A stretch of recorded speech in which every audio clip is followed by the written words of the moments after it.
Here comes my friend Mario. Good.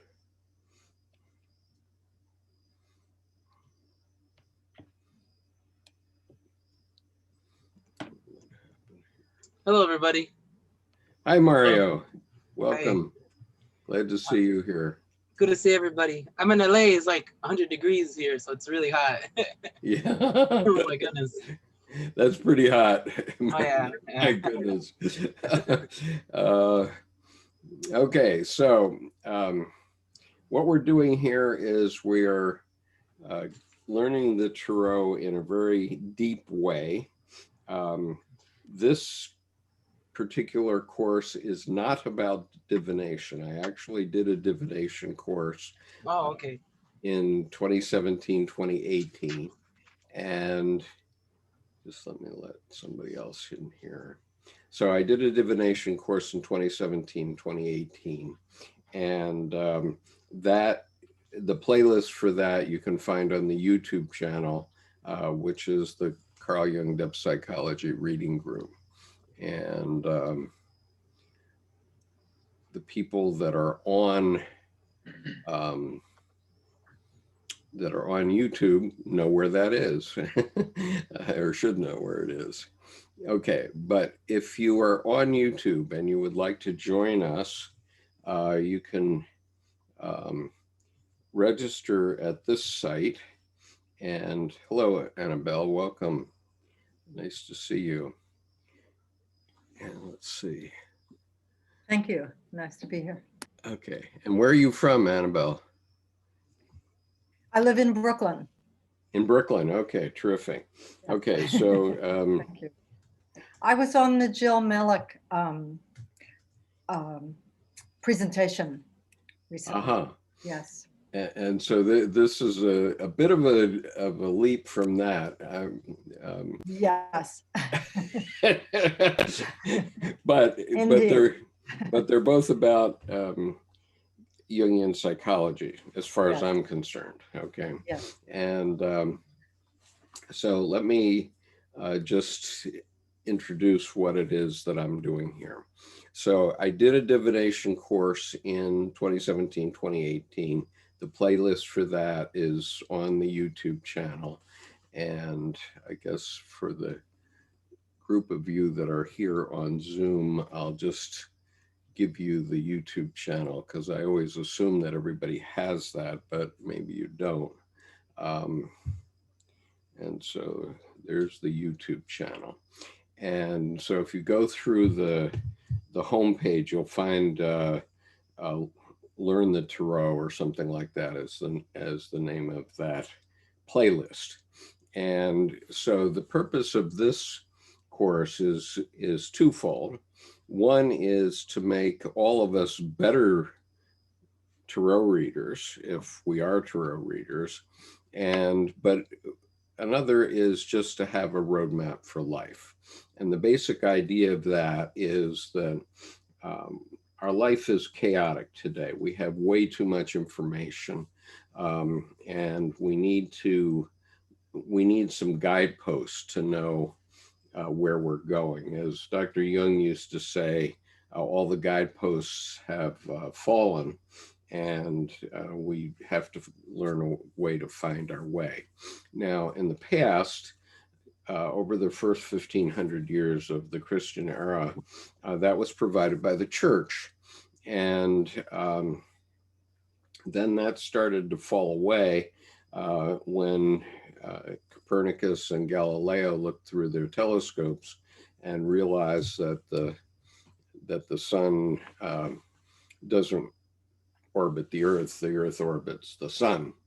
And that changed everything, that and all the scientific method things, which sort of pushed holes in those religious myths, but in religious myths all over the world for all religious traditions.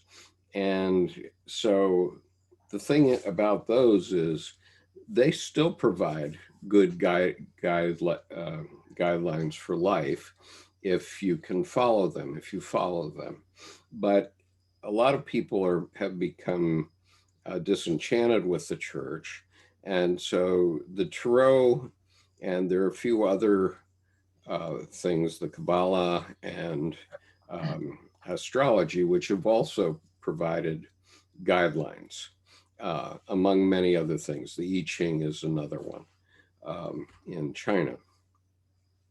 And so what I'm talking about here is talking about the major things that you run into in your lifetime that are normal for everybody. Everybody runs into these things, and that's the major arcana. And they are archetypal, meaning that we can't see them, but nonetheless they're there and we experience them. And so in the first 4 nights, we've talked about the first 4 cards of the Tarot. We haven't talked about the 0 card. The 0 card is the Fool, and the Fool represents all of us. In other words, we all go through life. We enter on different projects. Each time we start something new, we are the fool once again. And so we might be being the fool 15 or 20 different ways at any given time. And we may be at different points in those processes, but we're going to talk about the Fool at the end. And Eva Rider spoke about the Mystic Fool on August the 29th. So that on the current videos at the top of the YouTube channel, you can find Eva Rider's presentation to us, which was quite good. It was really impressive. And so I urge you to go back to that. But then at the suggestion of Robert Wang, who's done a lot of writing about the Tarot and the Kabbalah, and has done a couple of decks at least, I began with the Empress card, which represents mother, and then the Emperor card, which represents father. Then we doubled back to the Magician, which represents the eternal moment, where we have a choice in any moment to take a step off. We're magicians, so we have all the assets. Whatever we have for better or for worse. And so it's from those assets that we have in front of us that we're able to take steps into life. And that's what the Magician card is about. And then we had the High Priestess. And the High Priestess, in very general terms, is about the mystery of women, I think. And it's about the anima. And since this YouTube channel gets about 85% young men between 18 and 44, it's very much what every young man is facing, what every man is facing vis-a-vis women, which is that women are always a mystery to us. So I'm delighted to have 3 women with us tonight. So tonight, what we're going to talk about is the Hierophant, which is the teacher. And in long ago Greek history, the Hierophant was considered the guardian of the Garden of Eden, the person that kept everything shipshape and Bristol fashion in the Garden of Eden. And so that's the topic tonight, but the Hierophant is also the teacher. And so I'm going to begin tonight with a very standard way of looking at the Hierophant. And then I'm going to move through some much more interesting ways of looking at it. And of course, I'm interested in you talking about your experiences with the Hierophant too, because the purpose of doing this as a seminar is to have other people say, oh yeah, that happened to me and this is how it happened, so that we can all get a clearer picture of what this particular archetype is about. Now, keeping in mind that an archetype is something that we cannot see, but it directs our life in some way. And please chime in if you do not agree with anything I say. I don't claim to be the end-all be-all of wisdom here. But anyway, this is the Hierophant, and I'm going to read a brief statement about the Hierophant, half a page, that comes from A New Model of the Universe. I'll show you that book in a moment, but this is basically the scene that he's describing, and this is what he says. I saw the great master in the temple. He was seated on a golden throne, set upon a purple dais. He wore the robes of a high priest and a golden tiara. Under his feet, I saw 2 crossed keys, and 2 initiates were bowed before him, and he spoke to them. I heard the sound of his voice, but could not understand one word that he said. Either he spoke in a language unknown to me, or there was something that prevented me from understanding the meaning of his words. And the voice said to me, he speaks only for those who have ears to hear. And then quote, but woe unto them who believe that they hear before they have really heard, or hear that which he does not say, or put their own words in place of his words. They will never receive the keys of understanding, and it is of them that it was said that they neither go in themselves, neither suffer them that are entering to go in. Okay, so that's the first general mystical idea of the Hierophant, and I'll just mention that it's from this book, A New Model of the Universe, Principles of the Psychological Method in the Application to Problems of Science, Religion, and Art by P.D.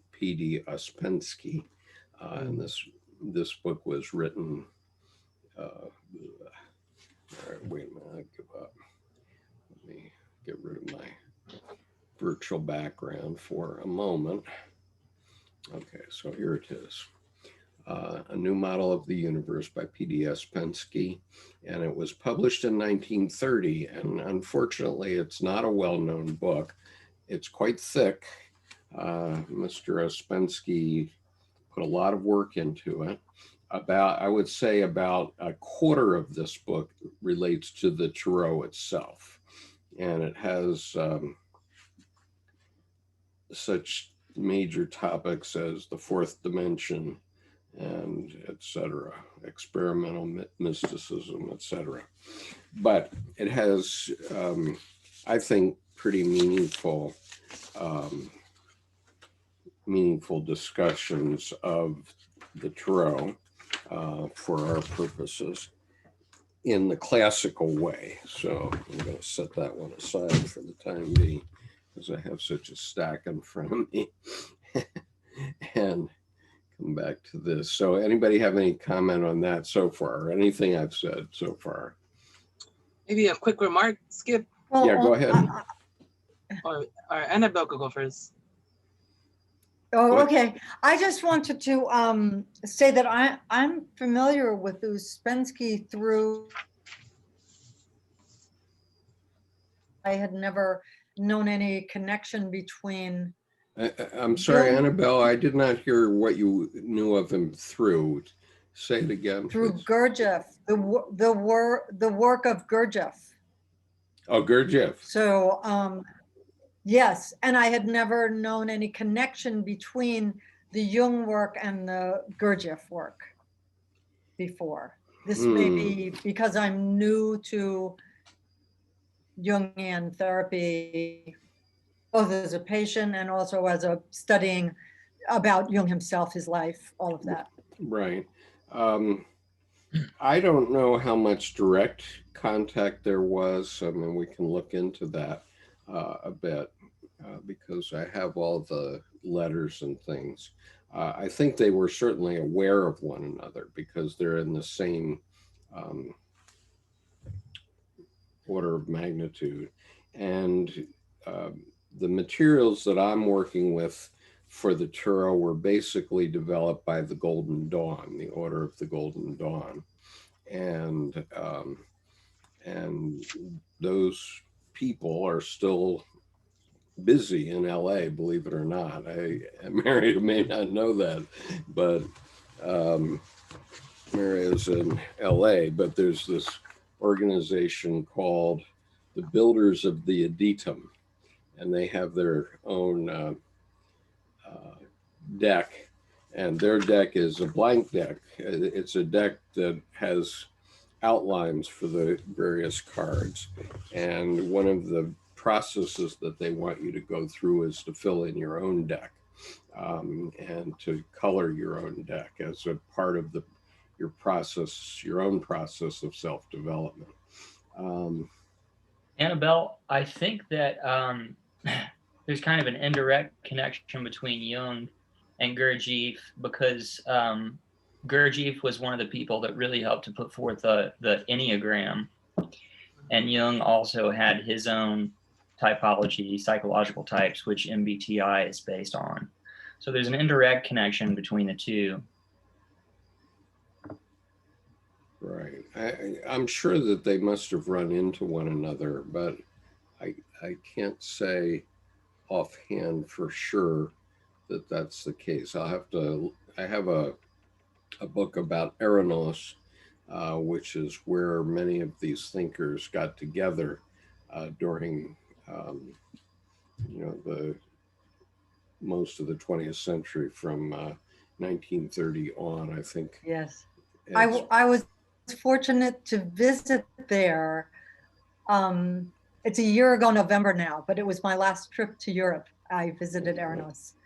Such a beautiful area. I'm anxious to do that myself. Yes.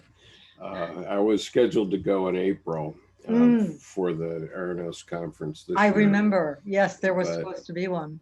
Yeah, and unfortunately, Thomas Arst, who was the organizer of that, died on Easter Sunday from COVID, I think. And oh dear. They're not admitting it. They said he died from a heart attack, but he was 65 years old, and he may have had heart problems, but I think the proximate cause was COVID, and he had canceled the conference of maybe about 2 weeks earlier, 2 or 3 weeks earlier. So I think he knew that it was coming and it was going to be bad, and so he canceled it for that reason. Okay, one more classical example that I want to put up, and this is from Stephen Heller's book, The Fool's Journey, I think it's called. What is it called? The Fool's Pilgrimage. I don't know if you can see that. Okay, the Fool's Pilgrimage. Okay, so this page is from the Fool's Pilgrimage, and again, it has the same idea of the Rider Waite deck for the Hierophant. And I'm just going to read through this because many of the people who listen to these videos don't actually watch the video, they just listen. And so one of the reasons I'm sharing Stephen Heller is a very well-known Jungian analyst, and he's also a bishop in the Gnostic Church, I believe, and he's now about 90-ish. And so what he was doing was connecting up the tarot to the Kabbalah, and I'm working on that. I can't say that I'm an expert on that. Nick seems to know a little bit more about that than I do. So Nick, in about 6 weeks, is going to give us a talk on the Kabbalah. And Eva Ryder gave us a talk on August 29th, and you can find that on the homepage of the YouTube channel. And so let me just deal with this one. So what Heller is doing is he's talking about what is the path that the Hierophant relates to in the Kabbalah. And this is the path, it's Vav. And it's part of the name of Yahweh, okay? And so here's what he says, it's very short.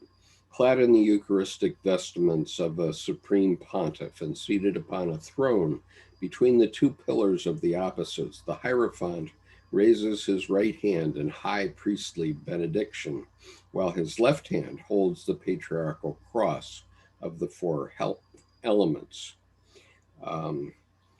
The cross keys of the double kingdom of heaven and earth, the higher and lower selves of man, adorn the platform of the Hierophant's throne, while two tonsured priests kneel before him, symbolizing the intellectual and the desirous nature of man, both being dedicated in this instance to the service of the divine love and grace.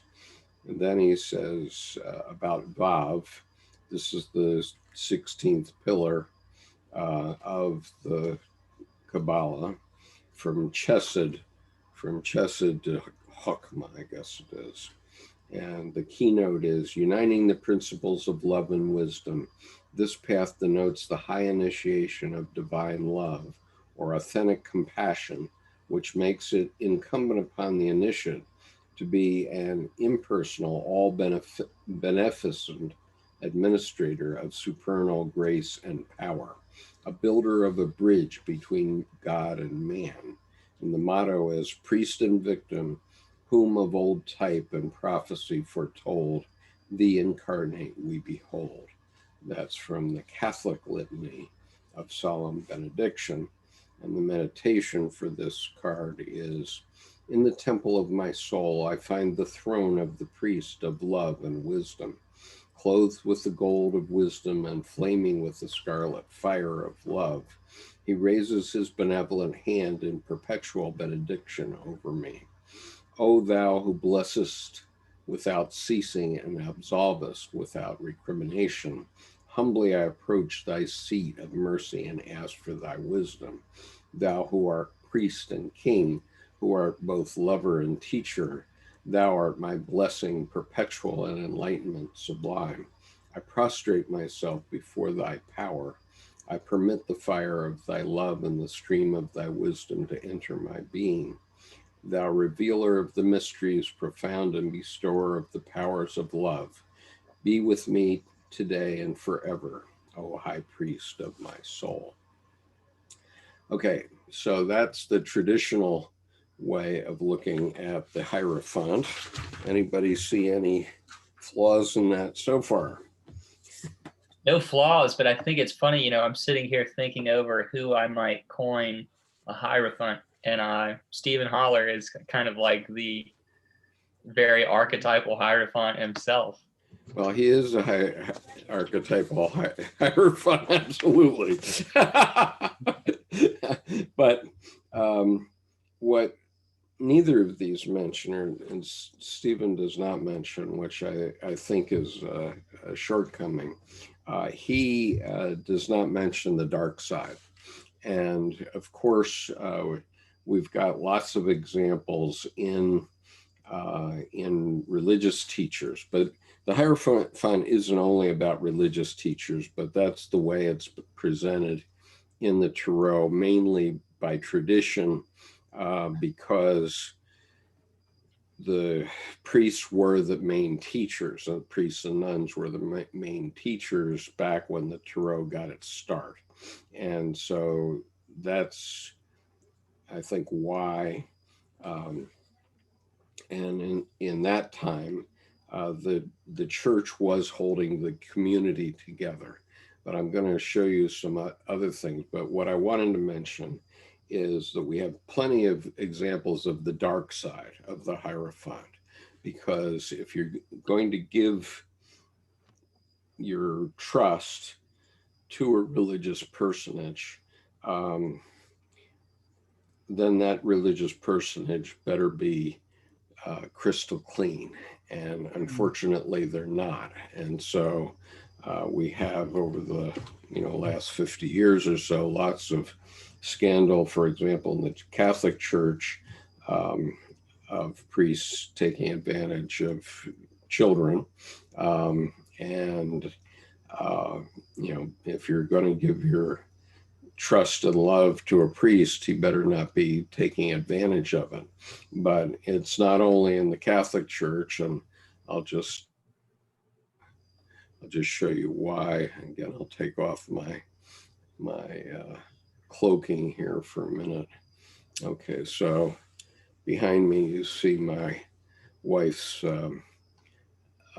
Buddhist shrine, and my wife has been part of a Buddhist organization, or was part of a Buddhist organization called Rigpa for 26 years now. And many people gave their trust to the author of the book called The Tibetan Book of Living and Dying, whose name was Sojo Rinpoche. He's now died, but many people gave their trust to him. And my wife gave it so much that she actually did a 3-year retreat in Tibetan Buddhism, which is the equivalent of divinity school in Buddhism. And so she did not take ordination. We're married, and she didn't want to become a nun, but nonetheless, that's what she did. And so she's still very active as a Tibetan Buddhist master and teacher in the Washington Sangha, but she got rid of Rigpa because they would not disclaim Sojo Rinpoche when he was outed for physical and sexual abuse of at least 8 members of the Sangha, the Greater Sangha.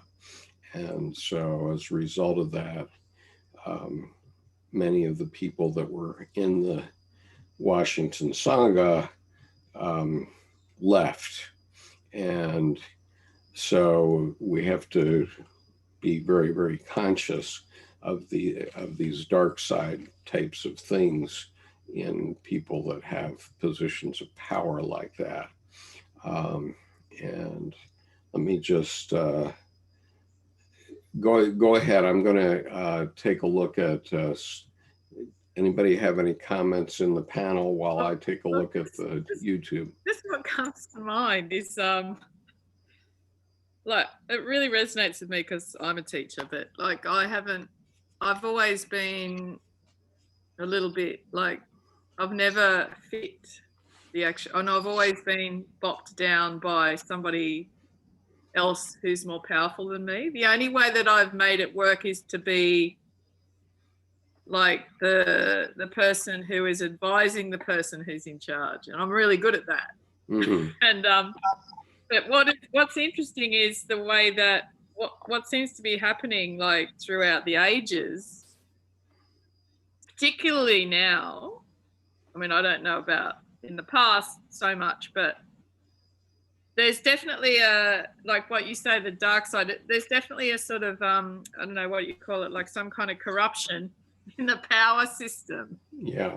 And I've said this in my videos where I have this strong feeling that what needs to happen is that when people are in positions of power, they need to move over, and there's a point in time where they need to collaborate or co-create with somebody else, Mm-hmm. and they don't do it.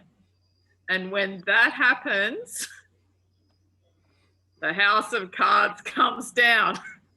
Well, that's the tower. We're going to get to the tower in about 10 weeks. It just keeps happening. It just Right. keeps happening. It's like it just becomes this pattern that you can see, and even to the point where, like, you know, when I talk to people or I consult with somebody or I meet somebody who, yeah, there's a kind of like a funny egoic thing where, you know, they can appear to be very spiritual, and you know, in the spiritual realm is where all the dangerous people are. You know, like you've got to watch out for the. Well, because they can manipulate your mind, right? Yes. I mean, in the Marines, it's very clear what your relationship is to everybody. Okay, you can tell where you are on the vertical pecking order from the rank you wear on your shoulders or on your sleeves, and you can read everybody's resume on their chest, right? So in something like the Marine Corps, you always know where you are. People can't manipulate you very well. But if you're in church and this person has a direct connection with God and you're 13 years old and you don't know any better what that really means, that person has this direct connection with God, then good grief. And I know in Debbie's Rigpa Sangha, holy smokes, I mean, they got 40,000 people following this one master, and he was not even ordained. He was just a teacher who wrote a good book. And so all of a sudden, you know, he has this inner circle around him, and he starts abusing them. And you know, it also happens in politics, right? It's why neither socialism nor communism works, because there's a terrific book called The Red Tsar. It's about Stalin and his inner circle. And of course, they began communism with all these good intentions and so on. But gradually, the way the archetype works is that this inner group got more and more demanding and more manipulative, and started to you know, take people down in the basement of the Kremlin and shooting them. You know, you can ask, well, why'd they bother taking them down in the basement? Then they have to carry them back up, you know. but anyway, that was the story that went. But I mean, Stalin killed 20 million of his own people. So power corrupts absolutely.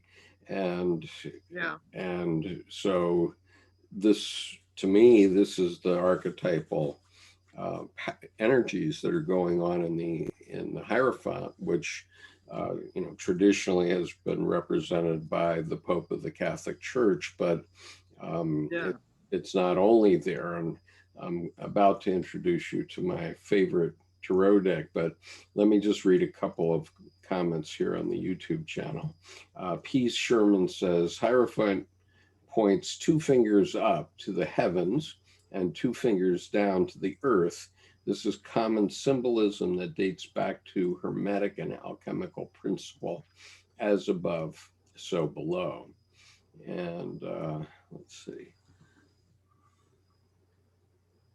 And Samantha says, I have an agnostic approach to it, and for me, it's about guiding the intuition of who I read for. Well, certainly that makes a lot of sense. I mean, you don't want to read for somebody who's going to be vulnerable. And there's a famous story about how James Michener used to do readings. I don't know if they were tarot readings, but some sort of divination at county fairs. And he did that for a number of years. Every year he'd do this divination. And then one fine day he did a divination for a young man who was so upset by the divination that he went out and crashed his automobile and was killed. And so that was kind of the end of it for James Michener's amateur divination. Go ahead, Nick. Were you going to say something? Yeah, I have something I'd like to say. It's kind of just a strand of associations that I've been putting together while hearing you guys kick around the ideas you've been laying out. So one thing that comes to mind with the Hierophant is exoteric religion. And something that Stephen Holler says in that book there is that he's the bridge between heaven and earth, or something along those lines. And I think what he's saying is that he's the pontifex. And that makes me think of, Hierophant, also hierarchy. And it's like these people sit at the top of this kind of religious or spiritual hierarchy, and they're the bridge between the more esoteric elements of a religion, the kind of inner shrouded teachings of the religion.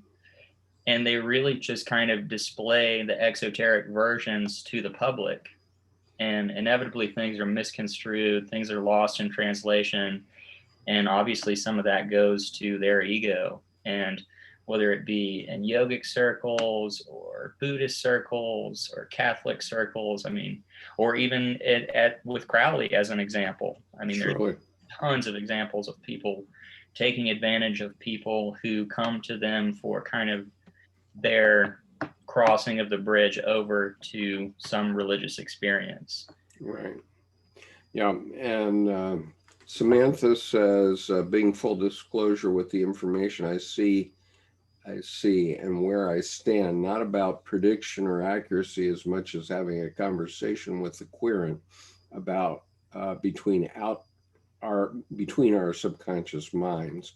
And, the point is that these are very powerful energies that drive our lives. And if we know about the tarot, the reason to understand the tarot is to understand how these energies work and how they can get out of hand. So that's why this discussion about the dark side of it is important, because we can get taken away by some religious wonderful person like Pope Francis as an example. So many people love Pope Francis, and but we really don't know what goes on at the Vatican, and so you have to trust people like that with a grain of salt. And the purpose of having these discussions in terms of a roadmap for life is to say, oh yeah, this is what Skip and this group were talking about on the Hierophant. I have to be careful about this. I can get misled by this, and then I also think one antidote to kind of the exoteric aspect of the Hierophant would be kind of seeking your own individual gnosis. That's right, your own individual experience.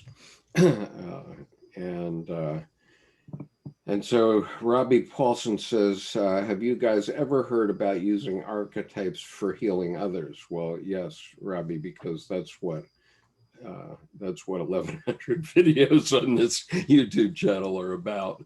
And that's what the Talking Cure is about, that,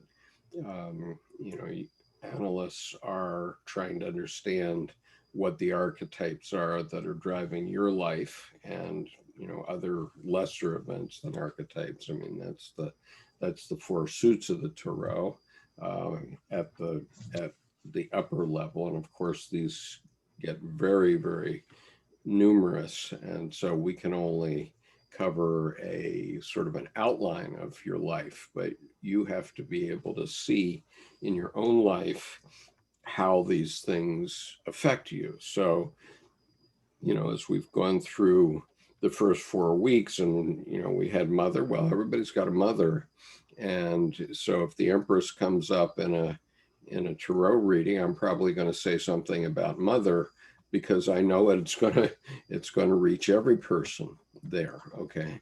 And I don't know what's going on with your mother, whether it's good or bad or whatever, but something could be. And in terms of a Talking Cure, what the tarot does is it moves the furniture around in your unconscious. You may be in a very stuck state about something, and it may be a stuck state about your mother, for example. And so if I say something about your mother, it may trigger something that makes you reflect on your mother, or reflect on some teacher, or reflect on somebody that's taken advantage of you because they had a stronger position over you than you had. Whether it's a boss, a Hierophant can easily be a boss. In our living room, we all have a Hierophant in the form of a television set. You know, that television set is a Hierophant too, because it's trying to guide us in terms of who we should vote for and who we should allow to run our country for the coming year or coming 4 years, for example. And you know, we have to reflect on that and say, you know, is this the person that I want to be my leader in the next 4 years? Or, you know, in 30 years, will I be proud to tell my children that I voted for this person? Right. And my mother told me two things specifically on her deathbed that I did not know.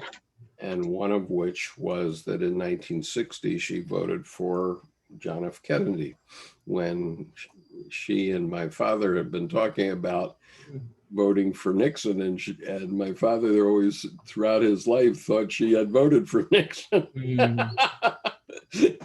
But my mother, you know, she wanted to get it in before she checked out that she had voted for Kennedy. Right? She had the willpower to vote for Kennedy. And so let's see. Sora Tamori says, whoops, lost that one. Yes, I always see the card as the medium between heaven and earth. The star is like a higher rung of the same energy on the spiritual up, on the spiral up. And Dave says, as a human, it's hard to get all this stuff. Well, yeah, it is, but you know, we get a human life, and we've got to try to understand these things.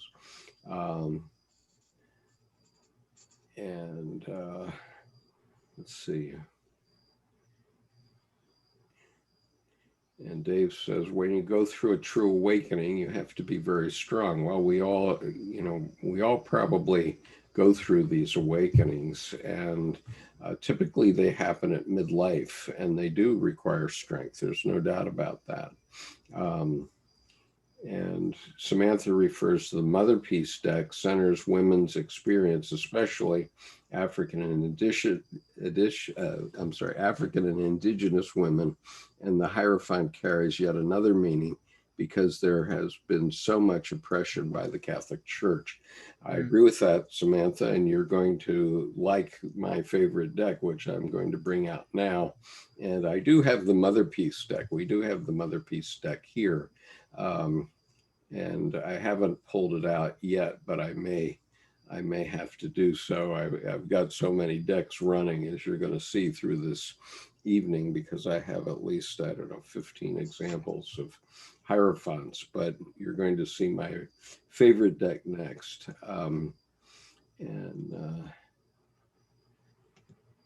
Let's see. Okay, I'm not going to respond to everything that's said on YouTube channel, but just keep going. So what I wanted to do is again, let me stop my cloaking here for a second, because I want to show you my new favorite tarot deck. Now this arrived, I think last Tuesday, and as soon as I opened it, it became my favorite deck. And this is the deck right here.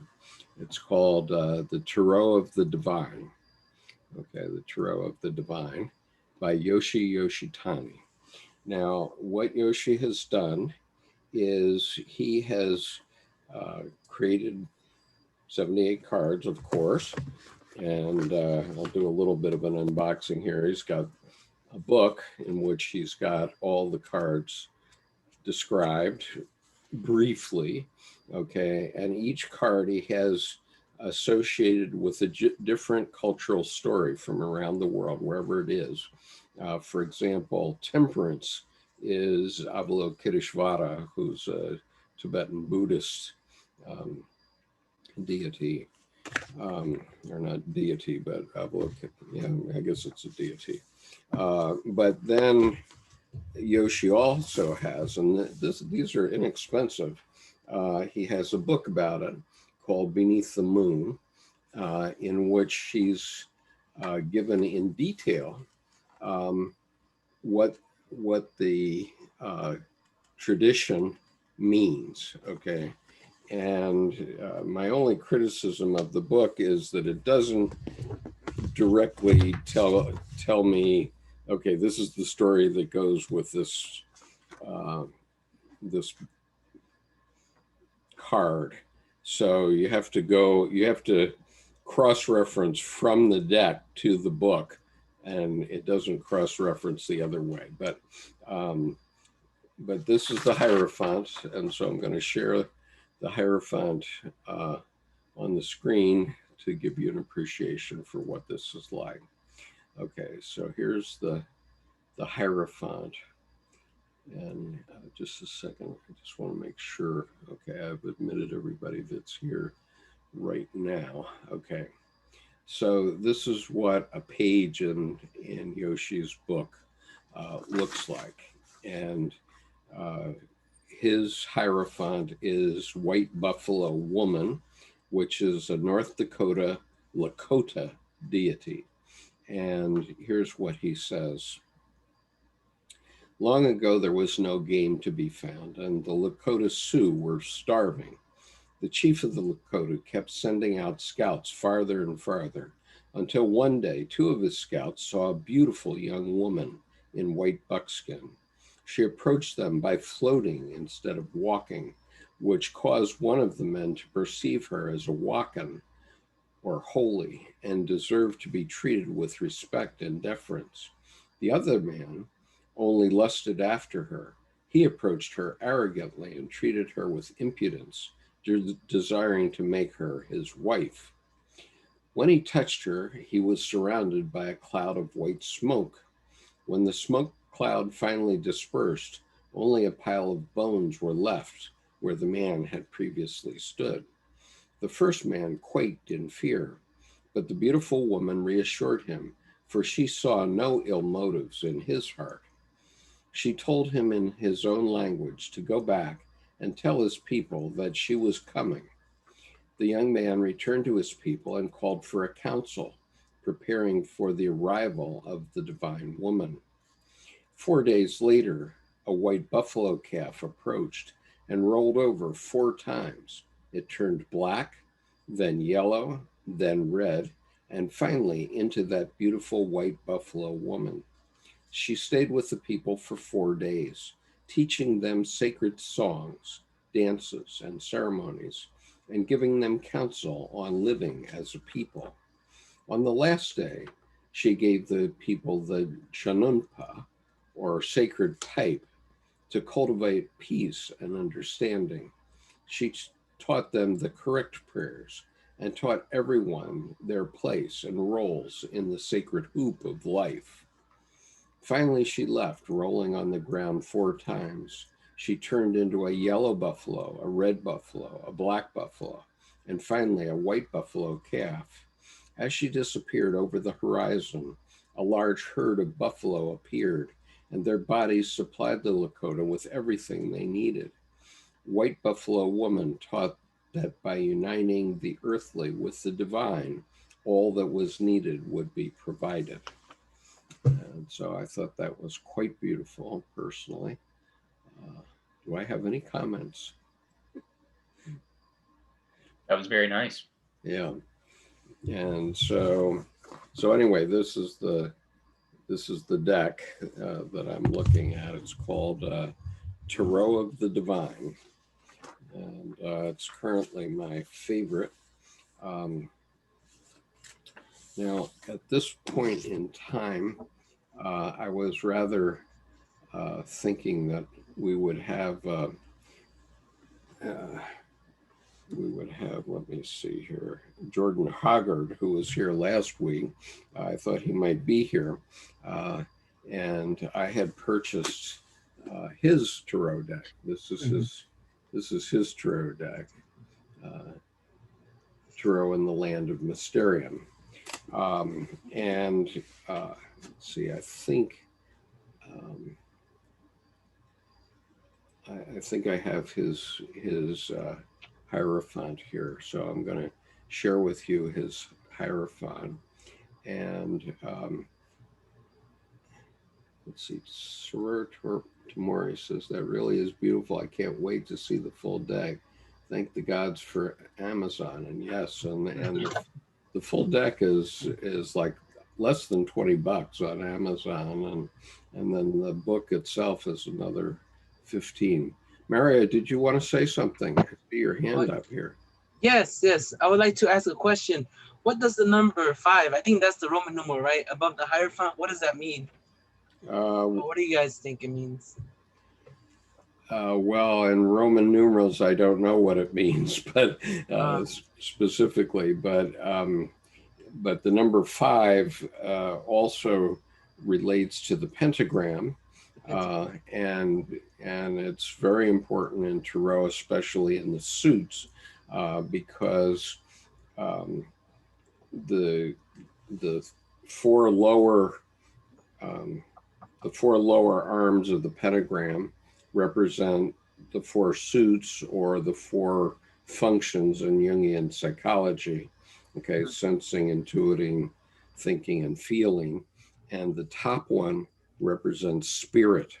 And so the pentagram, when it's upright, represents going to the spirit, right, toward the spirit. And if it's reversed, as it is in the devil card, then it represents spirit going down to earth, rather than earth going up to spirit. Okay. And so the objective is that we want to go up to spirit. And obviously, when we get malfeasance in our hierophants, then we're going the other way. We're going to hell. We're headed for hell, right? And that's why the devil has a reverse pentagon or pentagram on his body. Anything else? Go ahead. I'm a musician, so for me, music notes, I think could be say a lot about what you're studying. So for me, the 5th note on the scale has a mode, right? Mm-hmm. And I feel like maybe there's something connected. It's just me thinking out loud, and trying to connect dots. Like I can sure. Yeah. Because that's the 5th, right? And the music, right? Yeah. It's Ionian, Dorian, Phrygian, Maxolidian, or Lydian, Maxolidian. I think it's Maxolidian, so I'm not sure. My music theory is rusty, so. Yeah, Mixolydian, yep. Mixolydian, yeah, okay. Thank you, Nicholas. All right. That's way above my pay grade. I don't know. I don't know that. But anyway, I was going to get out Jordan Hoggard's card, and so that's the next step in this group tonight. And Jordan is a unique individual, as we all saw last week, and he's an architect. So he created his cards by using design software on his computer, and so this is his Hierophant, and I just wanted to read what he says about the Hierophant. It's sort of a counterpoint to what I always have thought, but that's all right. So he says, the Hierophant indicates a tradition that is wise and soothes. He brings spiritual qualities to the earth and to your divine mind body beautiful. Make a temple of your body, make a resting place of your soul, make a seat for your mind. Here life itself, from the beginning to end, inspires each moment. Your spirit is brought to join with your body on earth at birth. This continues through life. It especially continues here. The Hierophant leans back to drive the universe on cruise control. This can infuse new spirit into your ideas. Your ideas and your story are in and around you. Picture your source here. Picture what is so big and so there you cannot see it. Visualize where you begin. See where you will go. Feel the spirit of your ideas. Enter the Hierophant. I am the source of your life force. I fill you with light. I permeate mysterium along with the hermit. My wise and reflective light comes to provide a darkness that consolidates ideas like the moon. Through the wisdom of that which is pure and not knowing, I provide an inner light which turns on the mystery of life itself. Turn on the mystery of life itself within you.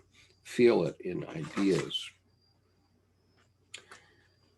I smile to infuse your mind and body with spirit, a mind body beautiful that is all your own. Close your eyes and bring your dreams and ideas into view. Remember your cup of still water. Remember the magician's bowl of night sky. Remember, I bring your dreams down to earth. Your spirit brightens them. I ask you to meet up with me and bring your dreams and ideas to reality from within. I ask you to enhance the meaningful things in your life. Win, lose, or draw, 100%. Remember that. No matter what, 100%, I root for you. I ask you to be aware of bad coach math. Never give your 110%. Never. You will overextend yourself. But when they say that, smile and give it your all, they simply ask you to excel and grow to a new 100%. Excel with your 100% to brighten your inner light and strengthen and fill a greater 100%. My gift of inner light sits with your gift of inner light. I welcome you to this place that permeates all of Mysterium. I welcome you to the place of the Mysterium spirit. I welcome you to feelings and ideas that are infused to support your imagination. I welcome the inner light of your ideas. I welcome you here. Welcome. I bring spiritual things to the earth. What I love most is that you can be like a temple or church. Your parents made you, and you infuse your spirit into your place. You light up your mind. You enliven your body. You are beautiful. Love that. I am the Hierophant. I love to be a mind-body beautiful connection to your natural divinity. To me, mind-body beautiful is all one word, like a temple or church that is built. Feel the spirit of your mind-body beautiful. My lesson is all about the gift that is your inner strength. Please accept my seated posture to give you the power to keep your imagination strong. Fill it with spirit. I ask only that you grow your spirit from the inside. Grow from your core as you work with others. Please accept my seated posture. I sit here for you with all of your ideas to provide a seat for your mind. I say namaste. Nam, stay. I gift you a seat for your mind. And imagination tools from the Hierophant. I give to you the ability to sit with strength. Know that to acknowledge someone is a great compliment. I ask you first acknowledge yourself as you sit. Sit out to the universe. It is there for you. I gift you a seat for your mind. May you feel its spirit and fill it with love. Okay. So that was Jordan Hoggard's description of Mysterium. And I'll just show you his set again. I actually thought that was quite beautiful, a little bit on the Pollyanna side, considering the fact that I have always regarded the card as a kind of a negative card because I've had a number of unpleasant run-ins with organized religion, so I'm not used to including the kind of religion that does sit in meditation and that sort of thing, because of my wife's experience with the Ripa Fellowship, but also my own experience with Christianity. So, anyway, comments? Well, I thought that was very beautiful. Great. I've been trying to make it to this group for like years. So hi. Nice to see you. Where are you from, Deborah? Originally Buffalo, which I'm going back to visit my parents for a couple of months, and I live in Gaithersburg, Maryland. Mm-hmm. And I mean, in some ways for me, I mean, things going video has been really good because I'm very limited with transportation and access. So I'm rather hoping you'll keep doing this. I unfortunately have an alternative dispute resolution law class, paralegal, for the next 8 Mondays after this. So unless you record. No, I do record. And yeah, I see a record thing in the margin up there. Right. And there is a link to the YouTube channel there in the chat. I can catch up. That's cool. So you can catch up, and Neat. Turns out we're relative neighbors since I live in Annapolis, and that's very relative. Yeah, and I went to law school in Buffalo. Oh wow, you went to UB. Okay. Yeah. I lived on Nassau Avenue in Kenmore, or Nassau right. Sure. Road, maybe it is Nassau Road in Kenmore. You say you currently live in Maryland, Skip? Pardon? You say you currently live in Maryland, Skip? I live in Annapolis. Oh, okay. For some reason, I thought you were in California. Nope, not me. Yeah, my parents are in Amherst, not far from like senior high and Damon College and all that off Gettsville Road. Yeah. Yeah. So I'll be going up there, and I'm dealing with that. They're aging, and my dad has not been doing well because of it. It's been kind of a really rough year. So yeah, it has been a rough year. So let me remind the YouTube group how to sign up to be a part of this. I'm sure. Yeah. Register to be a part of our webinar, and that is done there.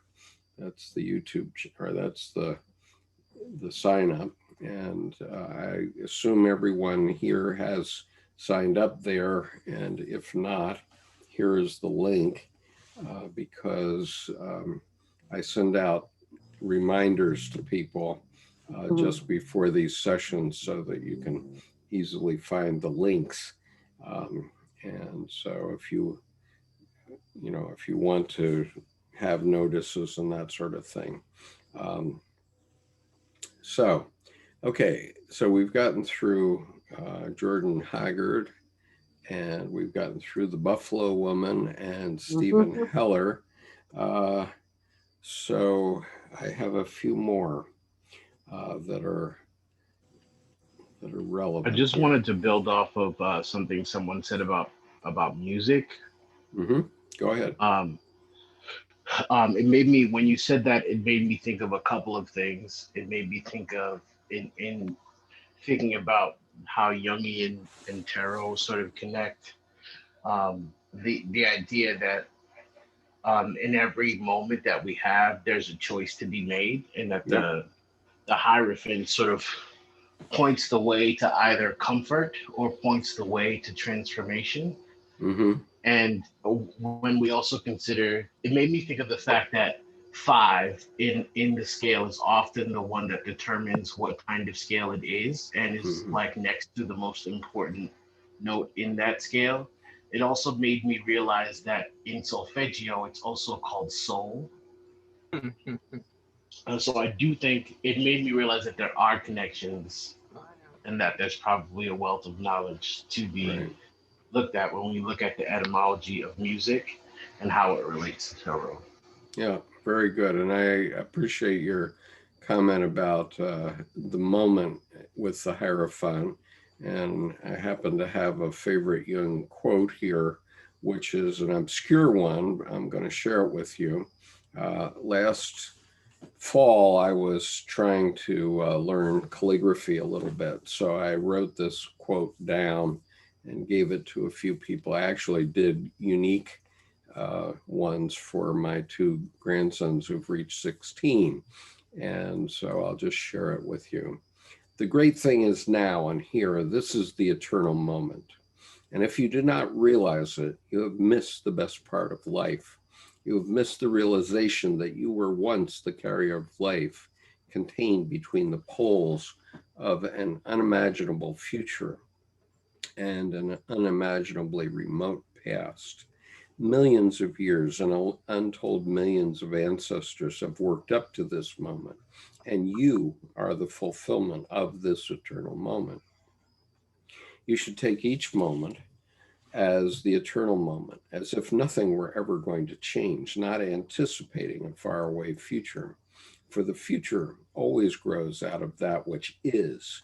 You must live life in such a spirit that you make in every moment the best of the possibilities. And that's kind of also the message of the magician also, that, you know, we're all standing at the eternal moment in our lives at any given time. And all of our ancestors have worked up to this moment. And you know, sorry to say it, but you're with me, and this is the best you've achieved. And for all those millions of ancestors, here we are, here we are together, and so this is the eternal moment. But thank you, Jimmy, for that comment. And One more. yeah, go ahead, Mario. You guys don't know me. I'm 31 years old, and we just met right now. But I like to share that I really like chess. I watch YouTube videos on chess players, and Bobby Fischer's one of my favorite chess players. But one of the things that I think is interesting, how to me, chess, you see the archetypes at play. You see them battling each other, right? And to me, like the Hierophant will be the bishop, right? Because it's standing next to the king or the queen. I'm not sure. I can't think off the top of my head. But then he has like particular powers, and Right. I like the bishop. But I was just thinking about that, how to connect it with chess and tarot. Yeah, the Hierophant's powers are always diagonal, though. They're not. Yeah. They're not straight on. No, they're not. It's true. He slides in the hiding, and he gets you because he blends in with the pawns. At least for me, like I'm not looking, and then I don't see, and then they get me from the pawn in the corner, the bishop. But that just, I don't think everybody's gonna understand that. No, that's a good. You've made a good point, though. I appreciate that. And definitely that's relevant to what we're talking about. Let me see. I have a number of other Hierophants I want to show you. I guess I'll show you this one. This is a Hierophant that is in the Mythical Tarot, the new Mythic Tarot that Liz Greene was involved with. And I happen to have her discussion of it here, so I'll pull that out. Just as I find it here.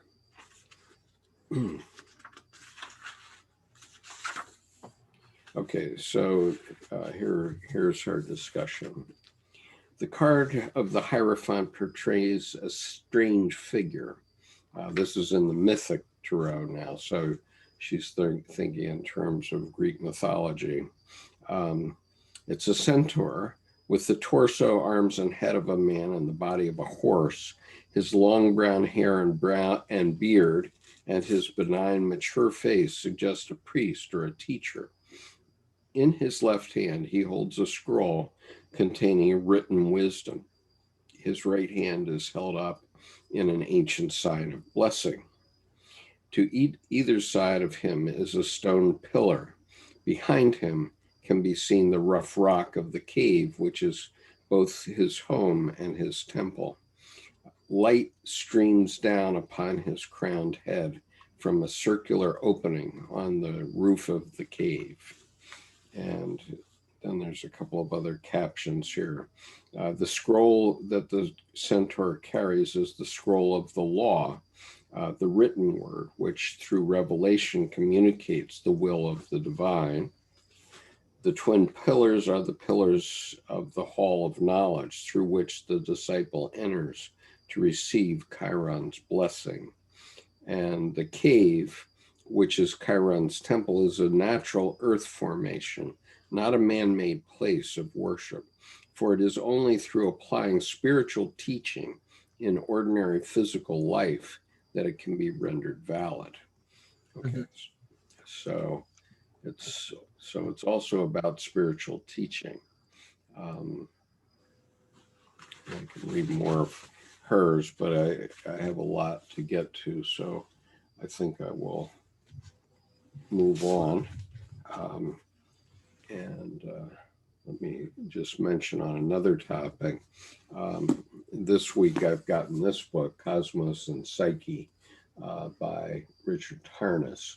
And as you may know, Becca Tarnas is Richard Tarnas's daughter, and she appeared on this channel on the 30th of August, and she gave us a profound talk. And one of the things that I'm trying to do is to integrate astrology and Kabbalah into my tarot readings. And so Nick is going to help with the Kabbalah part and maybe the astrology part, but I'm trying to also bring myself up to speed a little bit with astrology. Now, for those of you who are in the YouTube audience, you may not understand why someone who's interested in psychology would be interested in astrology, but astrology actually doesn't relate to those rocks up there. I mean, it relates to them, but only in a very non-connected way,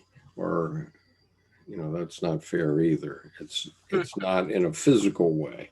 Okay, let's put it this way.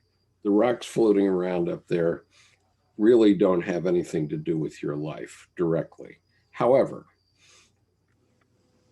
what happened over thousands of years is that humanity projected out onto the universe things that were actually going on inside ourselves, inside our psyche. And that is undeniable. And so what happens in all of these cases, it happened in the tarot, it happens in Western astrology, it happened in Chinese astrology, it happened in the I Ching, is that when you start to explain things in a certain way, the things that are correct stick, and the things that are not correct fall away. And so when people used to say, well, you know, Saturn and Pluto or whatever it is, because I don't even know how to use these terms yet on astrology, and it's a shortcoming, I admit. That's actually something that's happening in the psyche of human beings.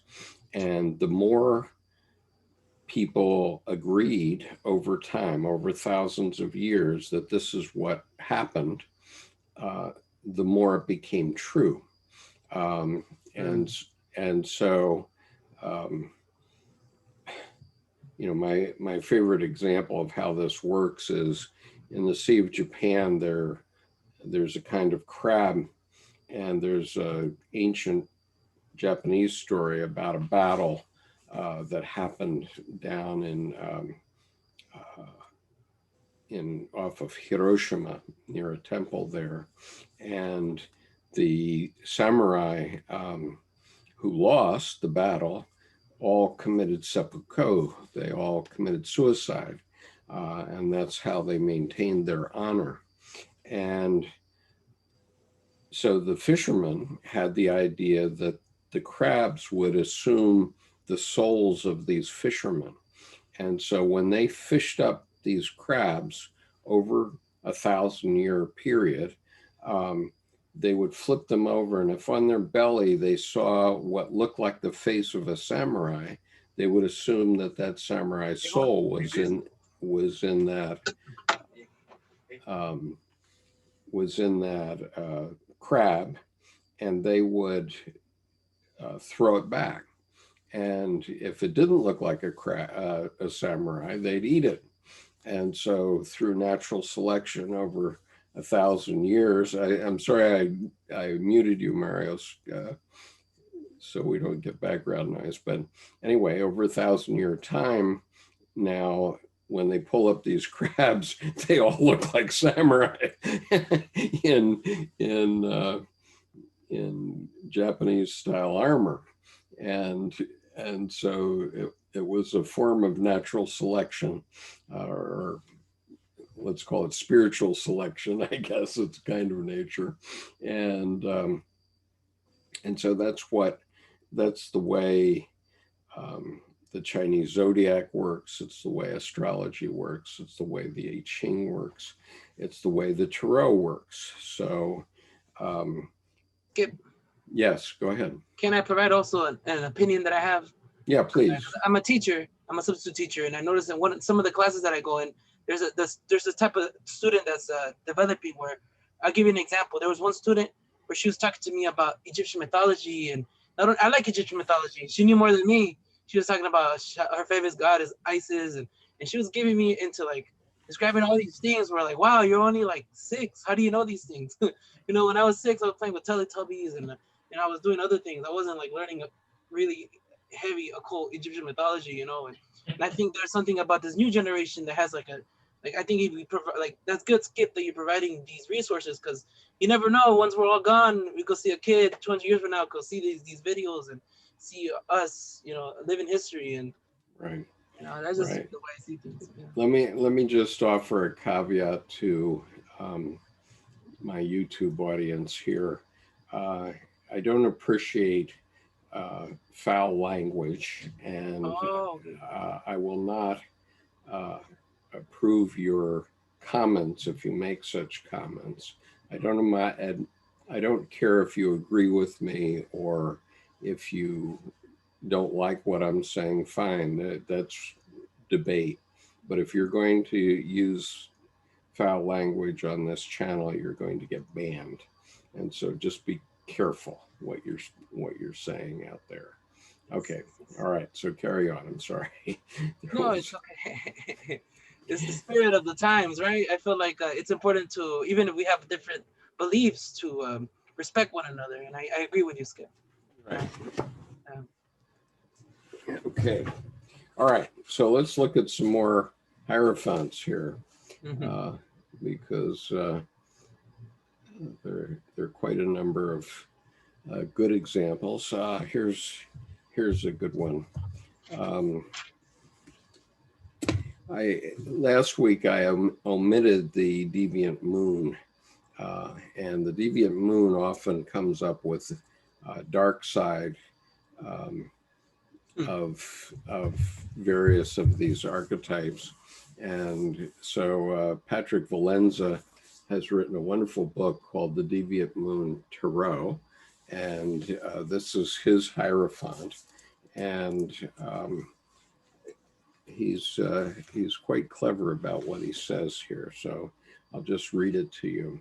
He says, afraid to question his own convictions, the Hierophant prays not only for the souls of the city, but for his own as well.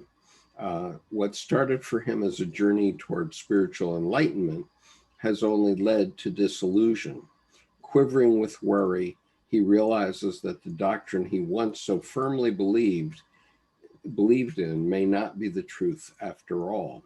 The Hierophant's sanctified life has become a constant struggle to maintain control over his faith and his flock.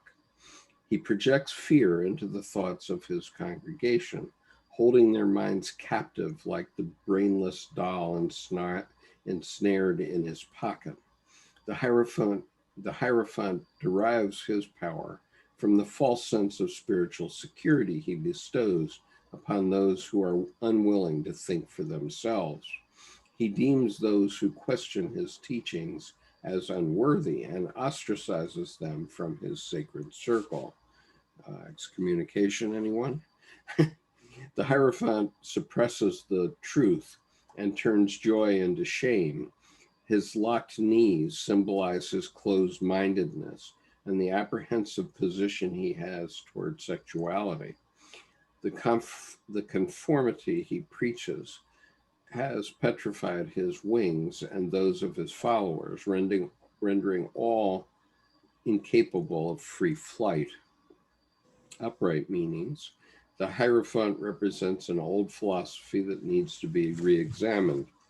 Think for yourself and challenge outdated traditions. Any thought that limits your freedom or your happiness must be called into question. Fearlessly explore the established principles that have manipulated your life. Do not allow your mind to conform to the will of others, nor is the time. Now is the time to create and practice your own unique customs. Have faith in your personal convictions, and be wary of those who try to impose their own beliefs upon you. Break free from the group and find the truth in yourself. Reverse meanings. A conflict may arise over an established tradition, causing anxiety and turmoil. You might find yourself unable to break free from the powerful grip of your old beliefs. Superstition and fear cloud your thoughts, leaving you unwilling to challenge the norm. You may also have difficulty changing the ritualistic paths embedded in your mind. Bad habits seem insurmountable. Okay, any thoughts about that? I have a thought. Just a Go ahead. perfect summation and explanation of everything that we had said earlier. Yeah, go ahead. Who had the thought? Oh, Deborah? me. Yeah, go ahead. Does it come with an orange crayon? I think there are some, actually. I couldn't help myself. I'm sorry. No, that's all right.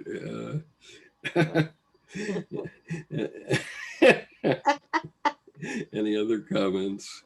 Annabelle, you have something. Did it.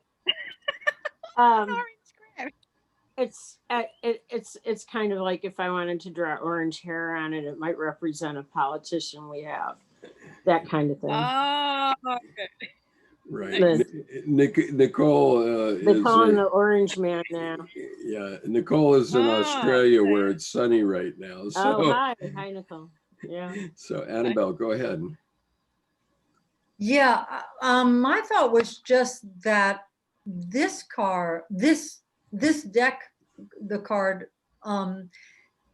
made it clear that truth is a very big piece of this, and the contrast between what's really true and then what's either superstition or what's portrayed as truth. So what Deborah just said about the political situation in America, so much of what we're facing has to do with that contrast between what's true and what's not true. Absolutely. And I didn't realize it so clearly with the other decks, although there was a hint of it in every one of those other decks, and this one just brought that into the light for me. Yeah. And that's why I love Patrick Valenza's deck. It's called The Deviant Moon. Right. And this is the book. It's a wonderful book that he put together with it. It has way more than just the images of the deck, and So I can highly recommend The Deviant Moon. It'll amuse you no end. Because it's so true, and that's why we laugh, right, Mario? Because we're taken over to the dark side, and we have to face our dark side. I agree, Skip.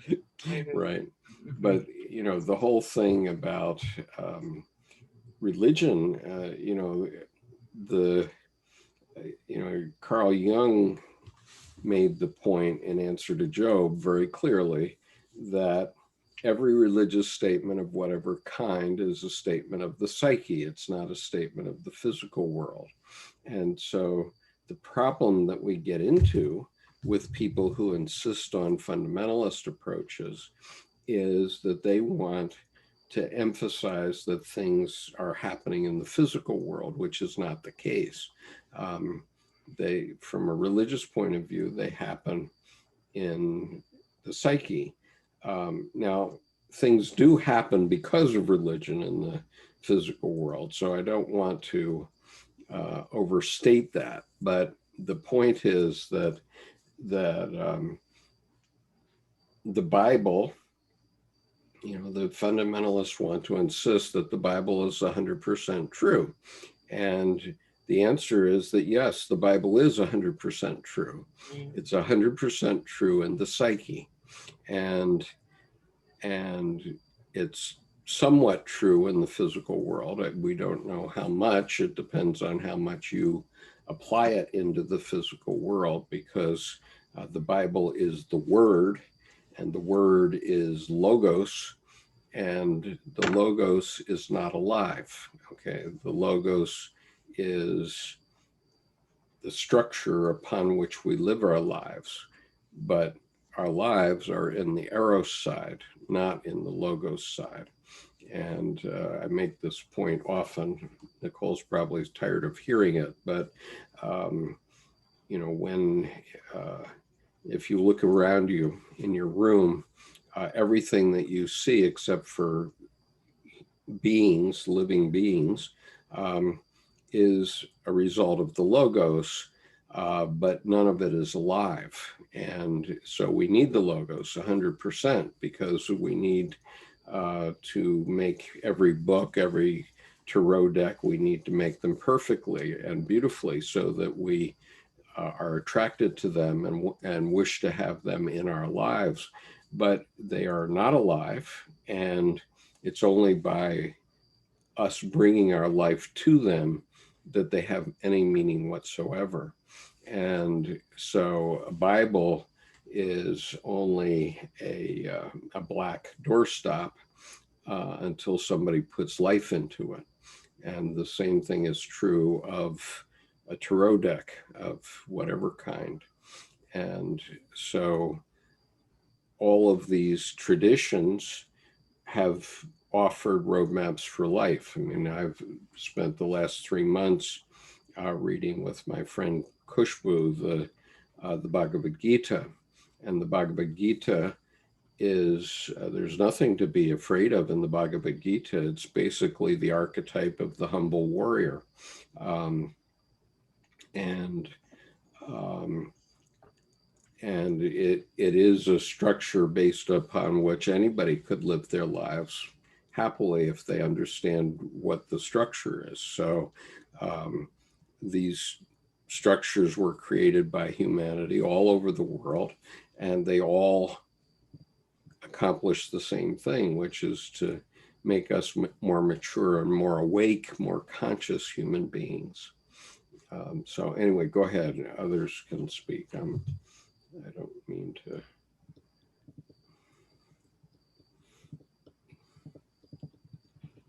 Okay. All right, I'll show you another Hierophant then, if nobody's going to speak up. Here is the Linestrider deck. And this Linestrider deck is by Siolo Thompson. I've invited Siolo to be featured in one of our Wisdom Path sessions, but so far she hasn't responded, so I can only highlight her deck. Now, she has created a much simpler deck than others. But here's what she said about the Hierophant. The Hierophant card represents tradition, hierarchy, and institutions and their values. Ruled by Taurus, the Hierophant is a symbol of the need to conform to rules or fixed ideas. In his focus on sharing knowledge through an institution, the Hierophant represents education, the pursuit of knowledge, and mentorship. He is the masculine counterpart of the High Priestess and is also known as the Pope or the Shaman. I had not intended to depict a bear when I was planning this card, but I think he appeared because the spirit of the bear brings strength and confidence and is associated with standing against adversity, taking action and leadership, all reasons why a person may need to seek higher learning or the formal framework of an institution. The number 3 is repeated many times in this card. See if you can find them all. An indication, let's see. Okay, Mario, I'm going to mute you. I'm sorry. All right, so see if you can find them all. An indication of the Hierophant's dominion over the 3 worlds. The cross keys represent a balance between the conscious and the subconscious mind. This card can indicate a period of increased studying and learning from formal methods. In a reading, the Hierophant in the present position indicates that you are in a situation where adherence to a system, hierarchy of set of beliefs is advisable or ongoing. This may mean going back to school, joining a church, becoming more involved in the community, or even physical fitness, training, diet, and exercise. This card may pop up in representation of an important organization in your life. For example, the university you attend, the company you work for, or any religious organization in which you are involved. This card, then paired with the Hermit, can mean that an organization in your life is taking you away from family or driving you into a state of isolation. Workaholics might see this card combination, and scientists working in the Arctic. If you are seeking romance and this card manifests with the Lovers or 2 of Cups, the cards may be hinting that the partner of your dreams is part of an important organization in your life.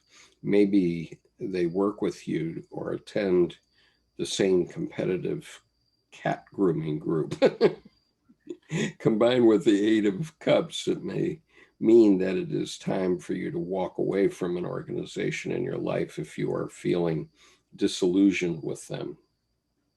In his reversed aspect, the Hierophant can represent a need to question leadership or authority, or perhaps it is time to assess your own position within an organization or hierarchy.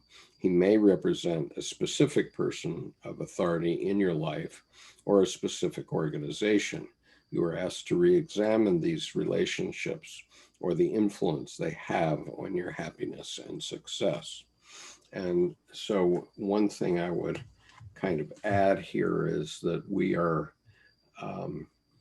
in effect giving a tarot reading right here, because the tarot reading for tonight is Hierophant.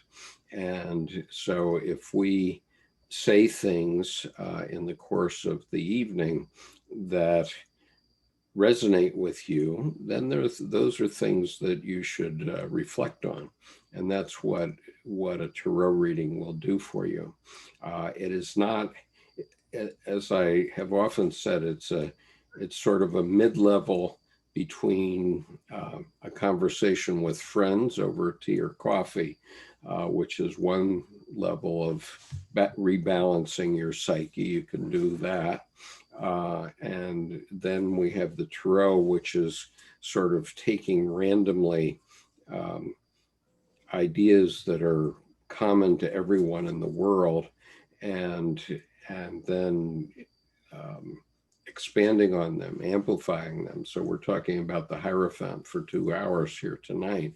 And so if we say something that resonates with you, I know that that's happening to me, then that's something you should reflect upon. But then at a deeper level, at a more worrisome level, is a level that requires a mental health professional. And then a mental health professional would help you amplify something if you're having difficulty dealing with what is brought to the surface.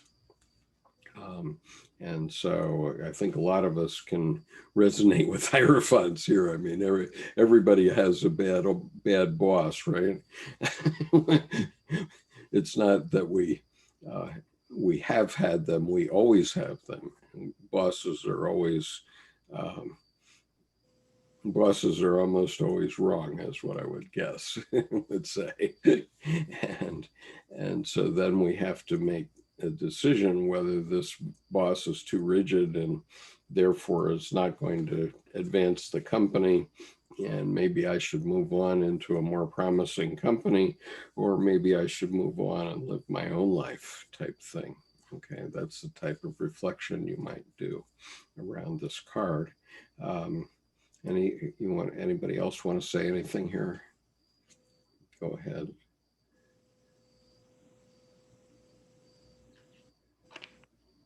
Okay, silence, so it must be profound, I guess. Okay, let me pull up another card here. So, let's see.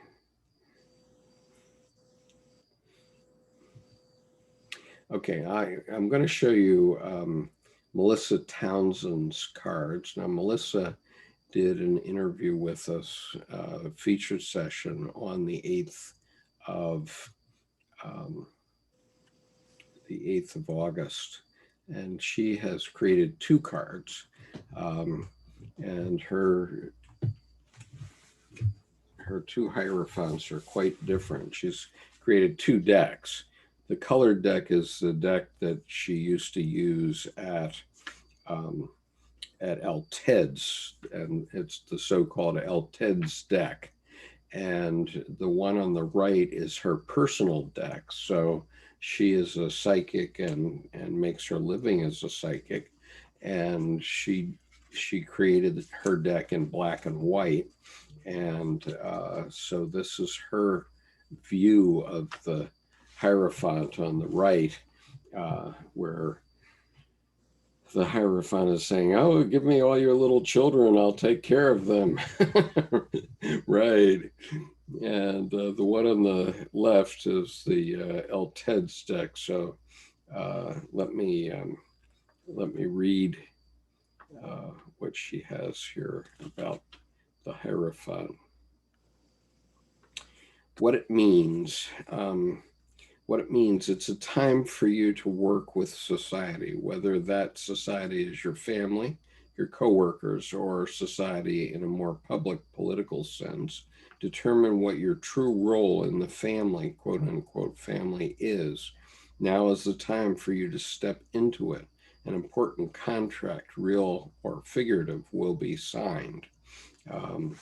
So that's what she says is the primary meaning. She says about the card, the Hierophant, which translates roughly as Pope, teacher, or priest, is a card number 5 of the major arcana, the second of the archetypal male cards in the deck. Whereas the Emperor is the worldly father, the Hierophant is the spiritual father. This card is about social contracts or social institutions. So the logos again, or paternalism, patriarchy. It is often about work, but in a much broader sense than the fulfillment of ambitions. It is about working with others, or how your work fits into the bigger picture of society or the family of man. What is your contract with society? Usually this means philosophical questions about what kind of work you are meant to do, or what kind of work is meaningful for you to do. Other social contracts or structures that fall under the meaning of the Hierophant are marriage, one of the most important social contracts, family, education, and formal religious or spiritual training of any sort, all moral and ethical questions fall under the umbrella of the Hierophant insofar as morals and ethics are society's attempts to structure and codify the personal philosophical questions in an attempt to create stability and security. Family, in all of its various connotations, is basically what the Hierophant is about. And she goes on, but let me just read what she says reversed. What it means reversed, you're stuck in a rut. You're thinking too dogmatically about what you are supposed to be doing, either personally or professionally. Now, the reason I'm reading all of these different ways of thinking about the Hierophant and each of these cards is to show you the breadth of the way people are thinking about these things, and also as I'm reading their descriptions to show you you know, their different takes on the world, so that you can have an appreciation that each deck, each tarot deck, has a different take on the world, and you will be more conscious by going through someone's deck. If you buy a tarot deck for $15, you're going to make yourself conscious of a completely different take on the same world that you live in, and yet what is being talked about are the same archetypal things that go on in your life, no matter what. And so whether you agree or disagree with someone, it doesn't make much difference, because it gives you the chance to become more conscious. Now, there is one more that I definitely want to share with you, and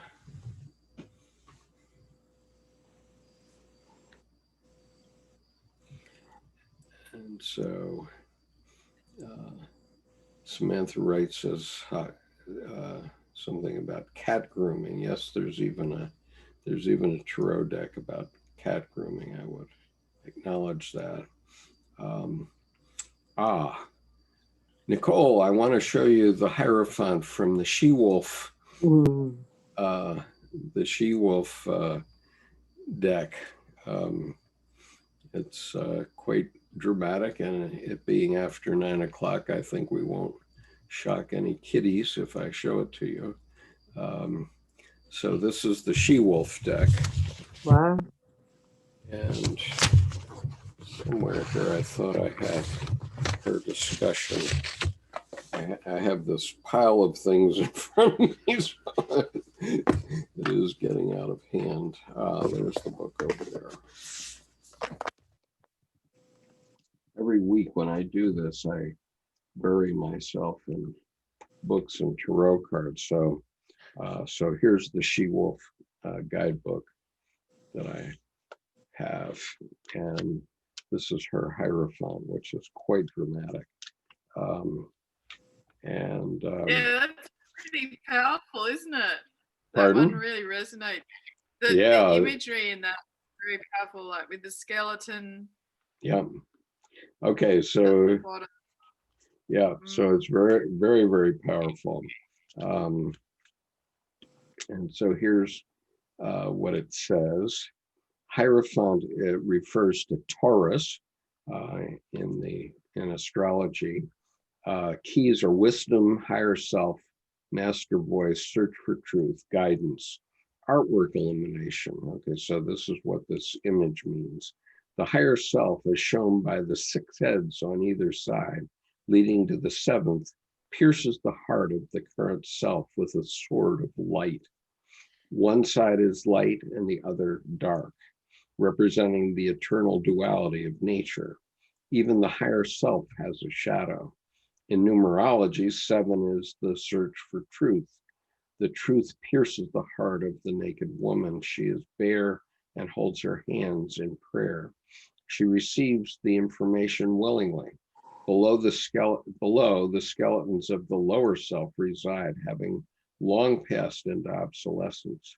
This lower self is simply the self that has been shed, the self that held more chaos and unrefinement, the naivety of youth and the harness of illusion.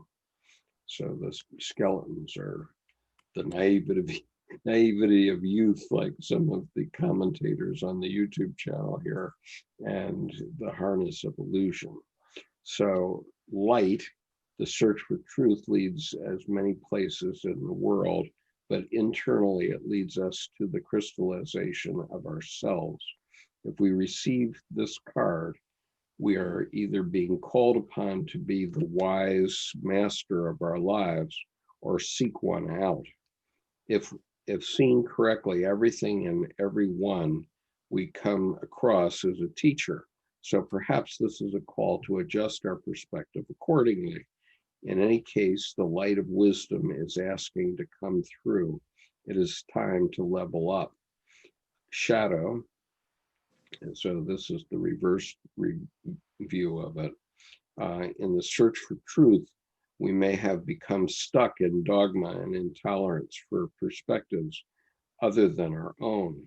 This may be true for extreme religious or spiritual belief systems. We are always changing, and so it makes little sense that our belief systems would become fixed. The stagnation of this element may lead to negative places for our spirit and our relationships. And the mantra for this card is, I am wise when I understand that I am here to learn. So I thought that was quite useful too. I am wise when I understand that I am here to learn. And so there, any comments about this card before I take it down? It's pretty deep. Yeah, it is definitely deep. I think I'd have to read it over like 6 times to like get it, you know. Right. So anyway, this is the She-Wolf deck. It is not inexpensive. Nicole mentioned it to me a few weeks ago, and I said, "Oh, geez, I better look at that one." Oh, Nicole said she bought it, right, Nicole? But you haven't got it yet. So Nicole told me that she had bought this deck. So I said, I better get it. And I seem to have gotten it before Nicole did. So anyway. Yeah, it's like it's read through the prism, even like that, what you read out. It's through the sort of narrative of the divine feminine. Yeah. The languaging of it, the way that it really kind of find it interesting. It's really interesting getting all the different points of view. Right. Same card. So it just really broadens your perspective on how it can be understood. And then I also guess that it's situational in that, you know, like whatever's happening on that particular day when you're reading the card will influence what you notice and what you don't notice, you know. Surely. Right. Yeah. And so, you know, in terms of answering a question for reading, you know, the cards do answer questions, but just, you know, just sitting by yourself and just reflecting on a card, just pick up a card out of your deck or whatever deck you pick up and, you know, see what it has to say to you. It contains energy. It's passing energy to you to, see what you're going to do with it. And Mario has written the beginnings of a song that he shared with me earlier today, which is about the energy. And yes. so And I've gotten interested in this. I don't know what others are aware of, but I have been quite a fan of a Korean boy band group called BTS. And the reason I am is because what they've done is they've done such unique things on their music and on their music videos that they've caused people to go and study Jungian psychology. And so I'm going to share with you a link to this interview. This is the short form interview that I did about BTS with a young journalist named Brian Patrick Byrne. And Brian put this 5-minute version of our interview on his website on Saturday. And the last time I looked, it had 83,000 hits since Saturday. And in terms of my longer form, because I tend to put longer form things on, I'll give you the long form interview here. This is the link, which is on my YouTube channel. And the long form has had over 2,100 hits since Friday afternoon. And in a way, it's kind of embarrassing because I had Becca Tarnas in our Wisdom Path colloquia 8 days ago, and she's just spoke profoundly. She gave us a profound presentation, and she's had about 780 hits, which is quite good. I mean, the tarot hits have been more than I usually get, about double what I usually get for a Bhagavad Gita reading, but Becca had about double the number of hits I've been getting for the tarot. And then all of a sudden I do this interview about BTS, and we've actually tripled the number of hits that we usually get. And so what's unique about BTS is that they've turned education on its head, because of their popularity globally, which is now more than 80 million armies around the world. What they do is they just put the name of books on their website, and all of a sudden those books become bestsellers because everybody wants to know what BTS is reading about, because they want to know what the next album is going to be about. And so the result is that Murray Stein, who wrote Jung's Map of the Soul and Introduction 25 years ago, and he probably has sold a few hundred copies every year, all of a sudden a year ago, it's become a bestseller thanks to BTS. And so now, instead of learning being drudgery, they've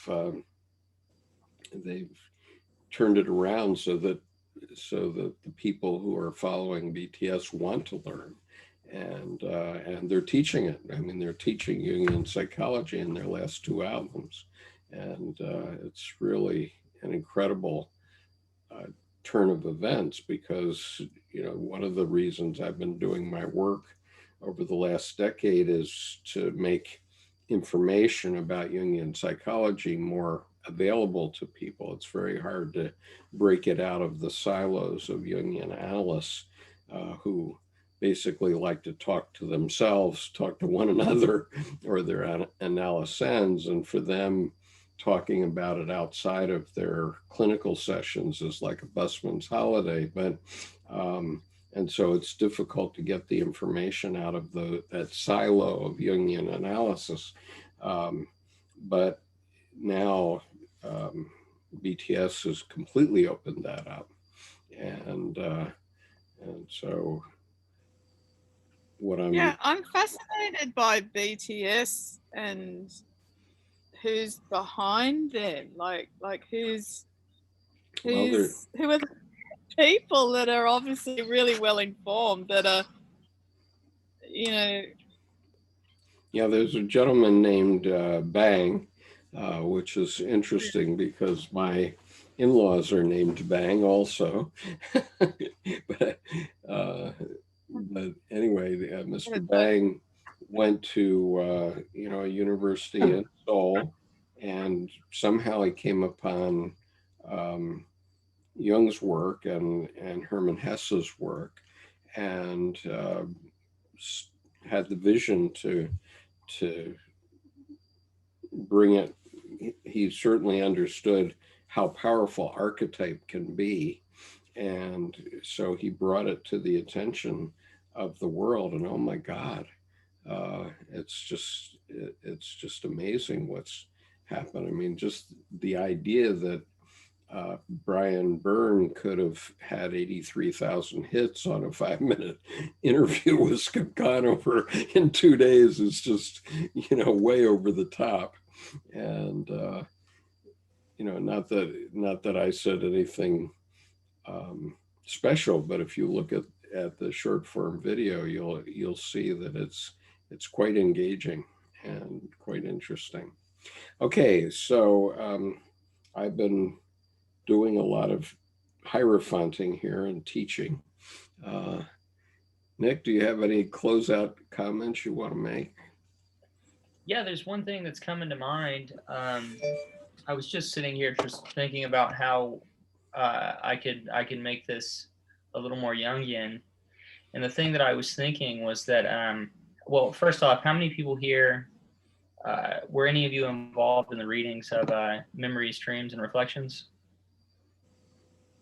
No? Okay. Well, it's Jung's quasi autobiography, and he talks about in that book quite often about how he kind of had secrets his entire life. Not necessarily any nefarious secrets, but just things that he kind of felt like he had to guard the world from, or things that he chose to withhold for his own reasons. Not necessarily to manipulate any kind of situation or have a private reserve of knowledge, but just things, I guess, that he felt like the world was not quite yet ready for. Right. I think in that way, that very accurately portrays a lot of what the Hierophant card is about. It seems to me like so many people in the position of kind of acting as this bridge to the world have to withhold a lot of information. And I think even what you were saying about Jungian analysts kind of gets at that point too, because if they were to divulge all of their information, surely it would, one, overwhelm people, and two, also probably people would not be able to really retain that much information. It probably wouldn't mean that much to people if it were all just. Well, and as we've seen in some of the commentary on the YouTube channel, where a few of these young men have been dissing what we've been talking about, because it's not highly rational, patriarchal, or logical, and so there's a couple of. Can I give my input, Skip? Yeah, go ahead, Mary. Yeah, So sure. I think about it like this. You look at Galilei.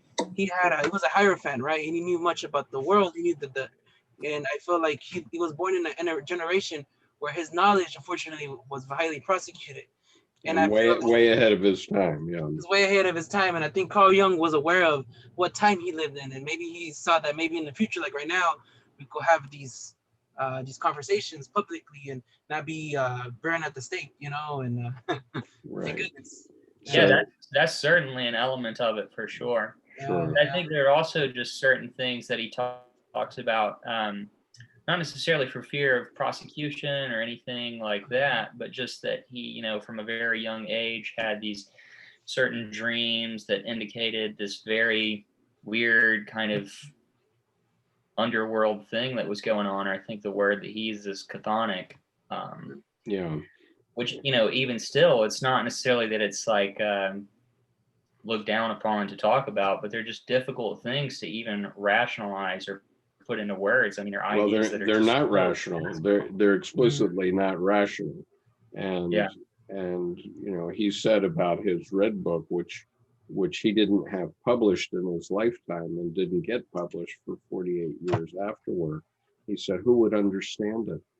You know, the world has to catch up to him, had to catch up to him before people would understand it. And then it took an Edward Edinger to understand it. He was a psychiatrist, medical doctor, and very interested in religion. So he brought forth all the religious aspects that Jung had been talking about all the time. I mean, people thought that Jung was writing about clinical psychology, but he wasn't really. He was talking about religion and culture all the time.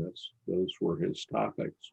And you know, even I never read Jung, even though I was reading about him in many ways and learning about him for like 15 years, I'd say, and I didn't go directly into Jung itself because I thought his books were about clinical psychology, and I wasn't interested in clinical psychology, and I wanted to learn about other things. And so I was getting that from books like Women Who Run with the Wolves and Gods in Every Man and Goddesses in Every Woman from Clarissa Pinkola Estes and Jean Shinoda Bolen and many other books by famous Jungian analysts that give you a piece of it. But I never read Jung because I thought it was about clinical psychology, but it's not. It's largely not, especially his later writings after 1944. His later writings are essentially about religion and culture. And someone on the YouTube channel says,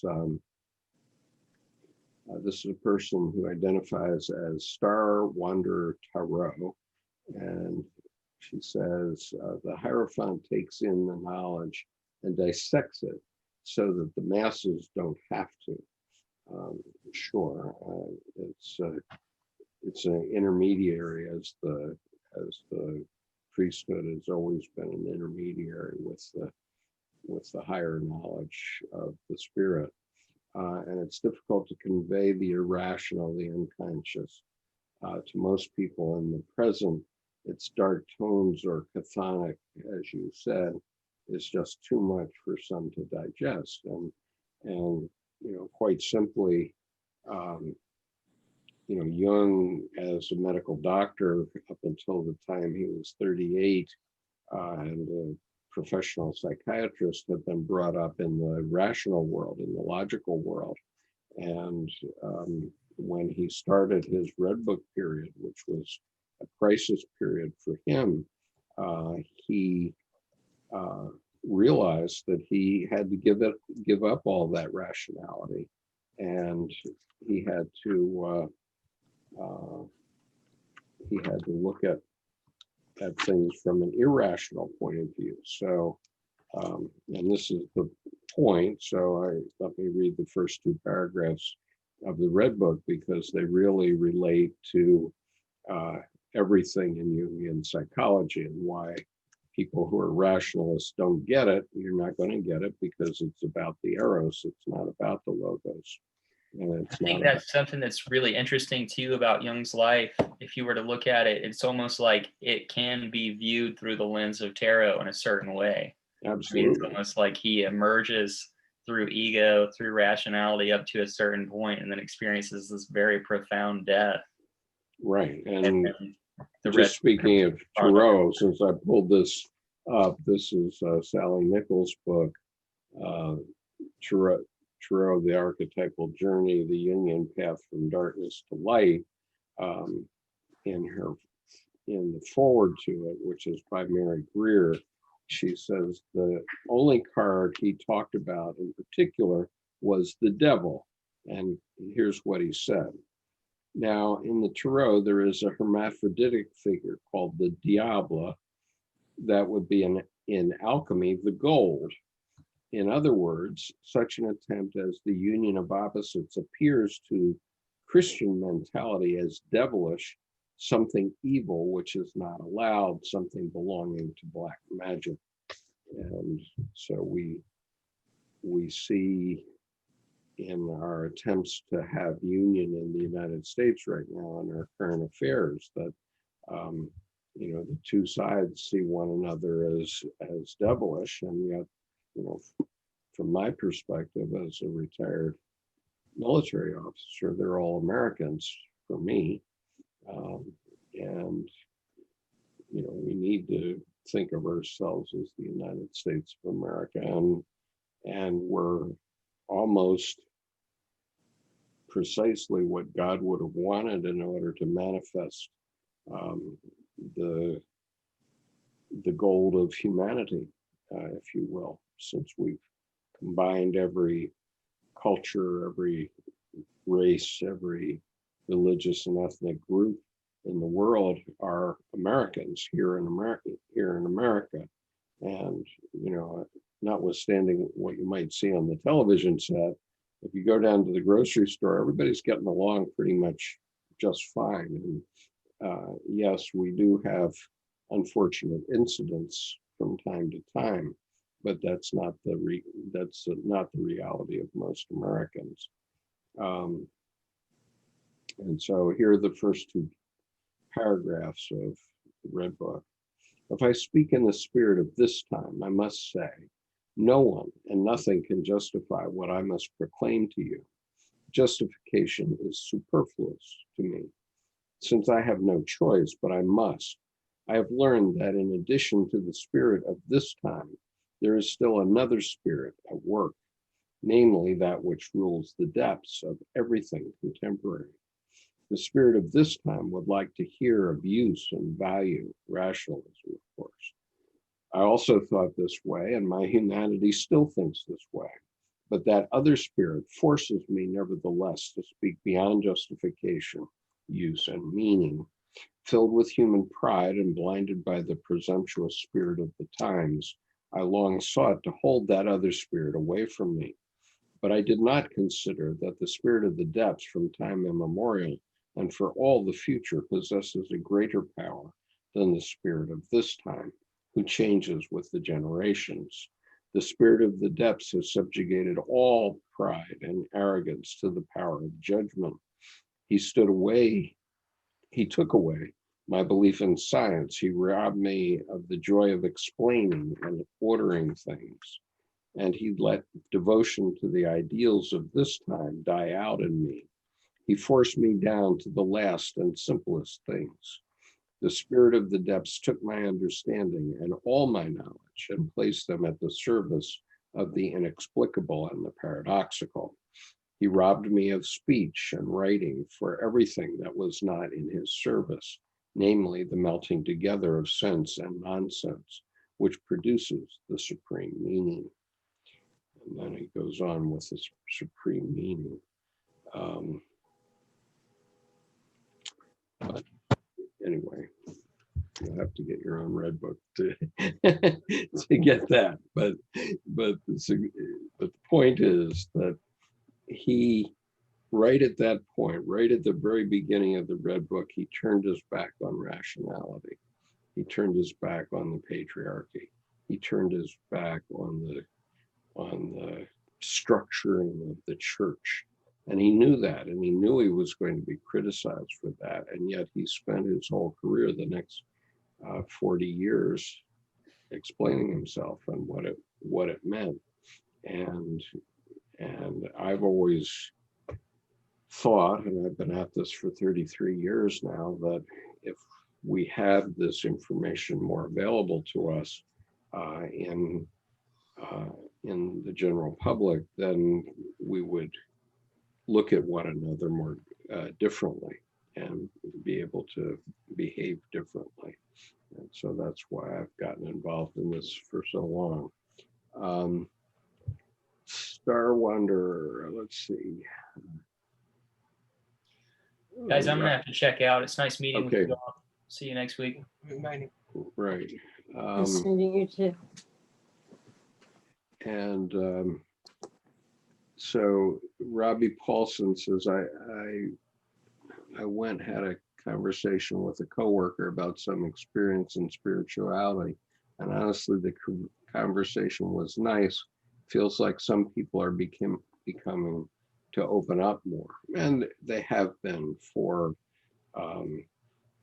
you know, the best part of a century. You know, people have been on these spiritual paths. I think they have been confused or, you know, you just find yourself in chaos. So what do you do? Do you go to a Buddhist meditation, or do you go to the local Hindu temple, or do you go to the Catholic Church, or do you go do a tarot reading, or do you go drink with your buddies? You know, watch football games. You know, how do you live your life? And you know, and Samantha comments transphobia. If you think about it, transgender people are proof of a soul existing independent of the body. Absolutely, this is how a soul can be born into a body with which they do not identify. Absolutely, and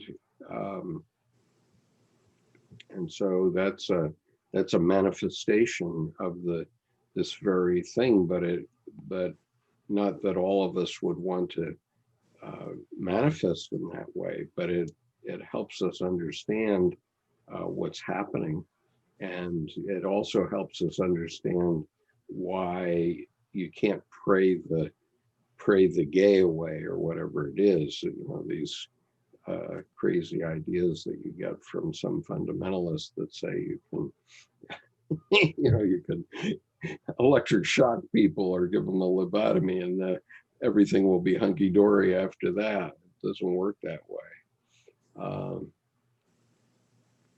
And Samantha says, I'm riffing on the hermaphroditic representation of the devil. Right. So the only card that Jung commented on was the devil. And as some of you know, the reading I had with Melissa Townsend about a month ago, she came up with the devil as the outcome card. So does anybody want to see the reading I did for our president this morning? Let's see. Yeah. Hello? I'm not sure I can get to it. Let me just see. Nothing. I was just finishing up Thanks for to mute. a work thing. Yeah, Okay. it's almost done in the next 5 minutes. Can I call you back Okay. at night? I think I have to mute Okay, Deborah. I'm going to mute Deborah. Yeah. Okay. Okay. All right. Here we go. Here's the reading I did for our president this morning. I'm not going to tell you how I interpreted it, but can you see that reading? Have I gotten it? No. No. I don't think I got it for you, did I? I saw it. I don't know. Yeah, that was it. Let me see if I can. I hate it when Mac makes me put everything in photos instead of a separate album, or you know, a separate place. So okay, so you could see it. All right, let me try it again. I'm sorry, I pulled it away too quickly. All right, there it is. Yes. Okay, there it is. Okay, so so this is the reading for the president this morning, and it has good news and bad news. I'm not going to give you my full reading, although I suppose I could if I could find my cell phone. All right, so I can find my cell phone, and let me see if I can find my tweet in a way, because it's not easy to do a tarot reading on a tweet, but nonetheless, I have been able to do it. And so let me just find. It's almost like you can see them there in the King of Cups and the Queen of Wands. Which Right, deck is that? This Donald Trump is the Cosmic Tarot. This is Oh, the okay. Cosmic Tarot, and this was my previous favorite, and I'm still using this for readings. Mhm. Okay, and so here's what I said. This is Today Tarot for President 45. Okay, the 1 and 2 card, too many swords, because we've got the eight of swords, and unhappiness in the White House, the 8 of Cups. So the 8 of Swords is crossed by the 8 of Cups, which means things aren't very hunky-dory in the White House right now. And the reverse 3 of Wands means no new ideas in the White House. And the Hermit means that the president is feeling very alone at base. In the past, he's had the Queen of Wands, which would be, a feminine creative figure that's pushed him along. Maybe that's Ivanka. It doesn't seem to be Melania. But in the future, he's going to be the King of Cups, which means that, he may not be too happy in the future. And his current situation is the 10 of Pentacles reversed, which means he wanted to have made lots of money out of the presidency, but maybe it's not going to work out that way. And meanwhile, in the environment, the people are not feeling very financially okay, because that's the 6 of Pentacles reversed. And his hope is for clear sunshine. Everybody loves the president. And the outcome card, I'm sorry to say, I think this outcome card came out reversed, and somehow I turned it around in the process of laying them out. But in any case, if it's upright, it would be that there will be new ideas that he's going to come up with.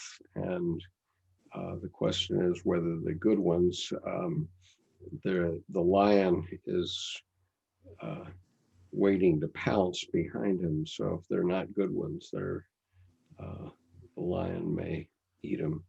Any comments on this reading?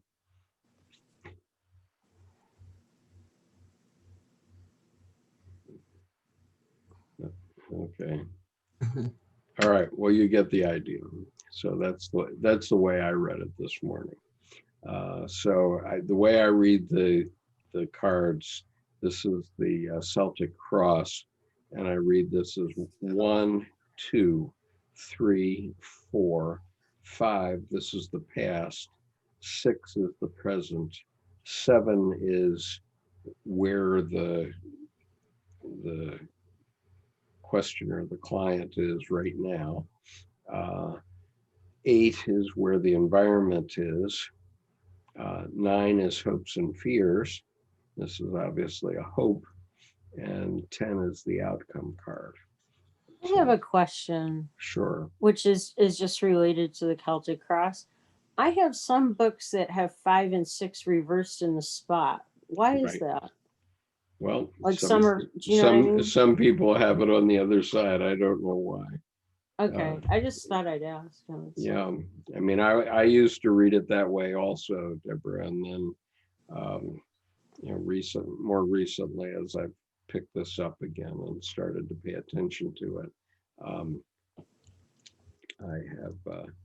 Yep, everybody, I'm gonna have to go, but it was okay. nice talking. Nice to see you here. Week.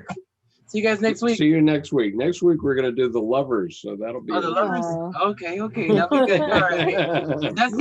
That's what the song I sang about. I'm really good on the questions too. It's kind of a bummer. Yeah. I'll come into the last half hour. I have a question. Am I it? I'm gonna have to go too. Okay, take care. It's Nice been to really have you great. here. Thank you. Annabelle. Yes, Yeah, looking forward to another one. Am I it? No, we still have several people here. So oh, okay. I have no idea. Okay. Go ahead. Did you have something? Well, it's kind of a reading request. Kind of, I'm dealing with somebody else's muddy life, and I'm fostering his cats who are still hiding somewhere here. They just got here, and he's in jail, and it's like really, like it's real sketchy, like how he even got there and everything. Mm-hmm. So, I'm thinking of my friend, and it's just the total perplexion of this whole thing is just so bizarre that it's just crazy. Yeah. So that's why I was asking, because I just was thinking, I didn't know if we could do a third party reading of me to him, or I was like, well, I don't know. Maybe you can. I mean, the tarot cards aren't going to solve a problem of somebody that's in jail. I mean, no, I just want more insight. They could, because what they do is you ask a question, right? Mm. Of, what, I don't know, what's the best thing I could do for this guy or whatever. Right. And then lay out the cards. And because the cards connect to psychic hooks within your psyche, Mm-hmm. it may, by your reflection, cause you to think of something that you could do that would be helpful. That's what they would do. Yeah, because I'm a paralegal, and I'm already doing like a lot, which doesn't bother me. I'm kind of more in that mystical, like what's real. I mean, I don't totally believe in curses. However, in looking at this person's history, I can tell he's been bullied. I can tell that he's got a spot on him. And I'm just, I'm not really getting in the Wiccan thing here or the pagan thing. I'm just saying, there's just got to be. I mean, he's in jail on an accusation that's false. There's no evidence. There's nothing, and yet he's in jail, and it's just like bizarre.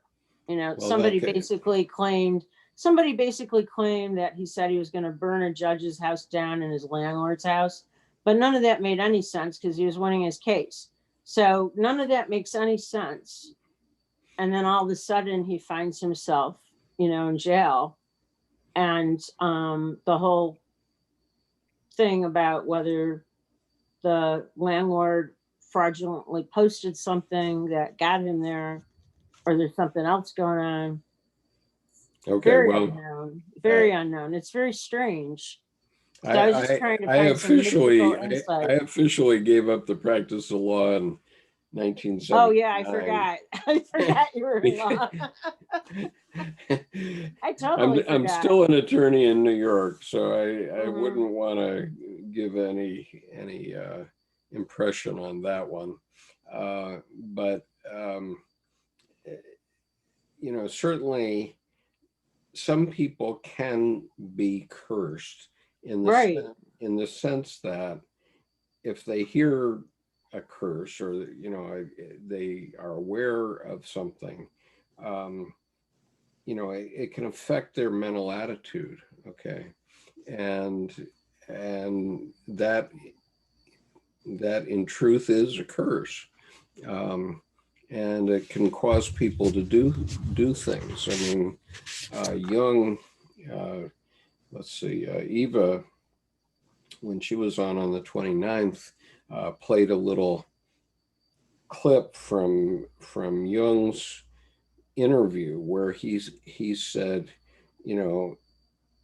people can get something going in the imagination that causes another person to die, and that's the type of thing you're talking about. I mean, you can get something going in your own imagination that can cause you to die. I mean, we have 22 U.S. veterans dying every day from suicide. And so that's getting some idea in their imagination that causes them to commit suicide. And so we have to really examine what ideas are coming up in our psyche and however they get there. So if some Wiccan gives a curse and you hear it and it starts to work on you unconsciously, yeah, it can cause a problem. And I'm sure it does. I mean, sure it has. And historically, those things did happen. It's not that it's magic. It's how the brain works, how the mind works.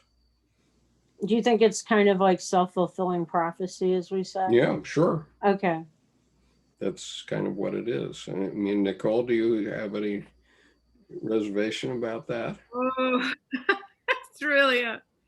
You don't Oh, have yeah, to, you don't have to answer. It's what Becca Tarnas was talking about when she said it's the participatory imaginalis. You know, Yeah. so you know what we focus on grows. Right. And what we're seeking is coherence. You know, coherence in thought, act, and deed. I guess. You know, like but it can be.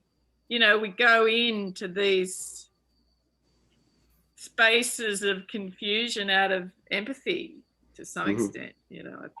Right. But you always have seniority over your own energy. That's the good one. Right. You always, you know, no matter what crazy stuff's going down in your life, you always have a choice and seniority over your own self. And right.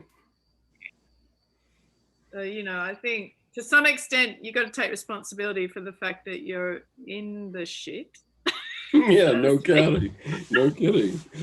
Okay. But like you've also got, you know, it comes back to what Nick said before about secrets. You know, these are the things that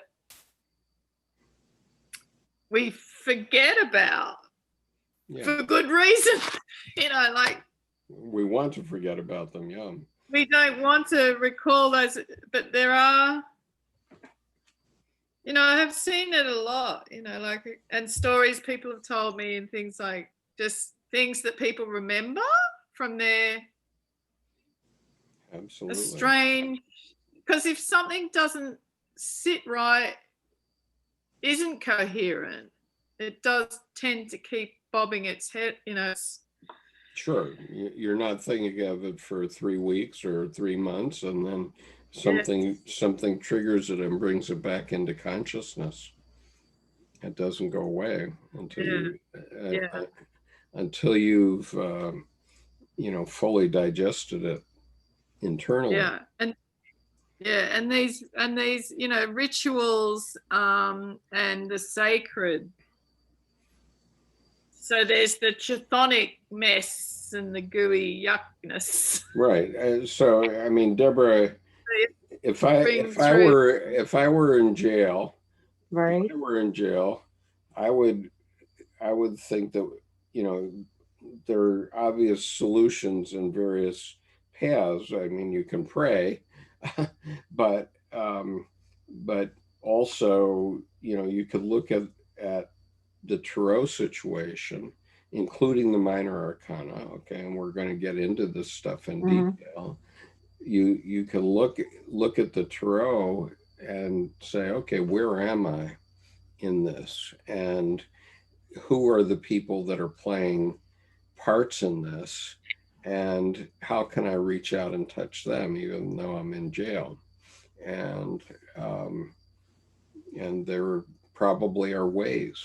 I mean, you know, we have in this country, we have Michael Cohen, who's officially in federal prison right now. But he's reaching out and touching the president with a book he's written, and with interviews that he's allowed to do from his home. And so, you know, it's a question of having enough imagination of what you can do, or are you just going to go to your prison job in the laundry and just wash the clothes and eat your food and go to sleep, and wash the clothes and eat your food and go to sleep for 30 years? You know, you could do that too. But if you are imaginative, then maybe you can come up with some other solution. Yeah, no, I mean he's definitely dispensed stuff right. And there's me, his daughter, and a couple other people really taking care of things. I mean, he's got people helping him with a lot of stuff. It's just the whole, the whole thing of, not being there 6 hours and not getting like to make a call or anything to anyone, and not having any legal counsel, and, just all of that kind of stuff. So I'm just, we're just trying to see where we can do something and stuff like that. So, but yeah, I mean, and then there's the other aspect, I mean, about karma, which is I'm a very kind and outgoing person, and I really put myself out like by doing stuff for people. And the question that I have in my mind in the back, even though I care about this person a lot, it's not a love relationship, it's just I just care that he's suffering, is that, how can this affect me? Like, is there some of that rub off of bad karma, of just following something that maybe, a lot of people have that attitude of, well, you should just stay away from that. It's like that person is only going to bring you down, or he's got like a whole lot of problems he's already had.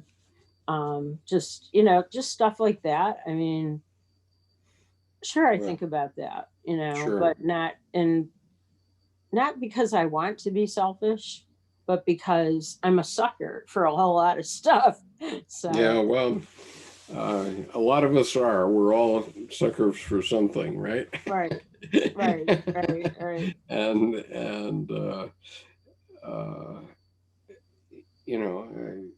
you can be the angel that solves this problem for him or not, and there's no guarantees in life, unfortunately. And, right. And,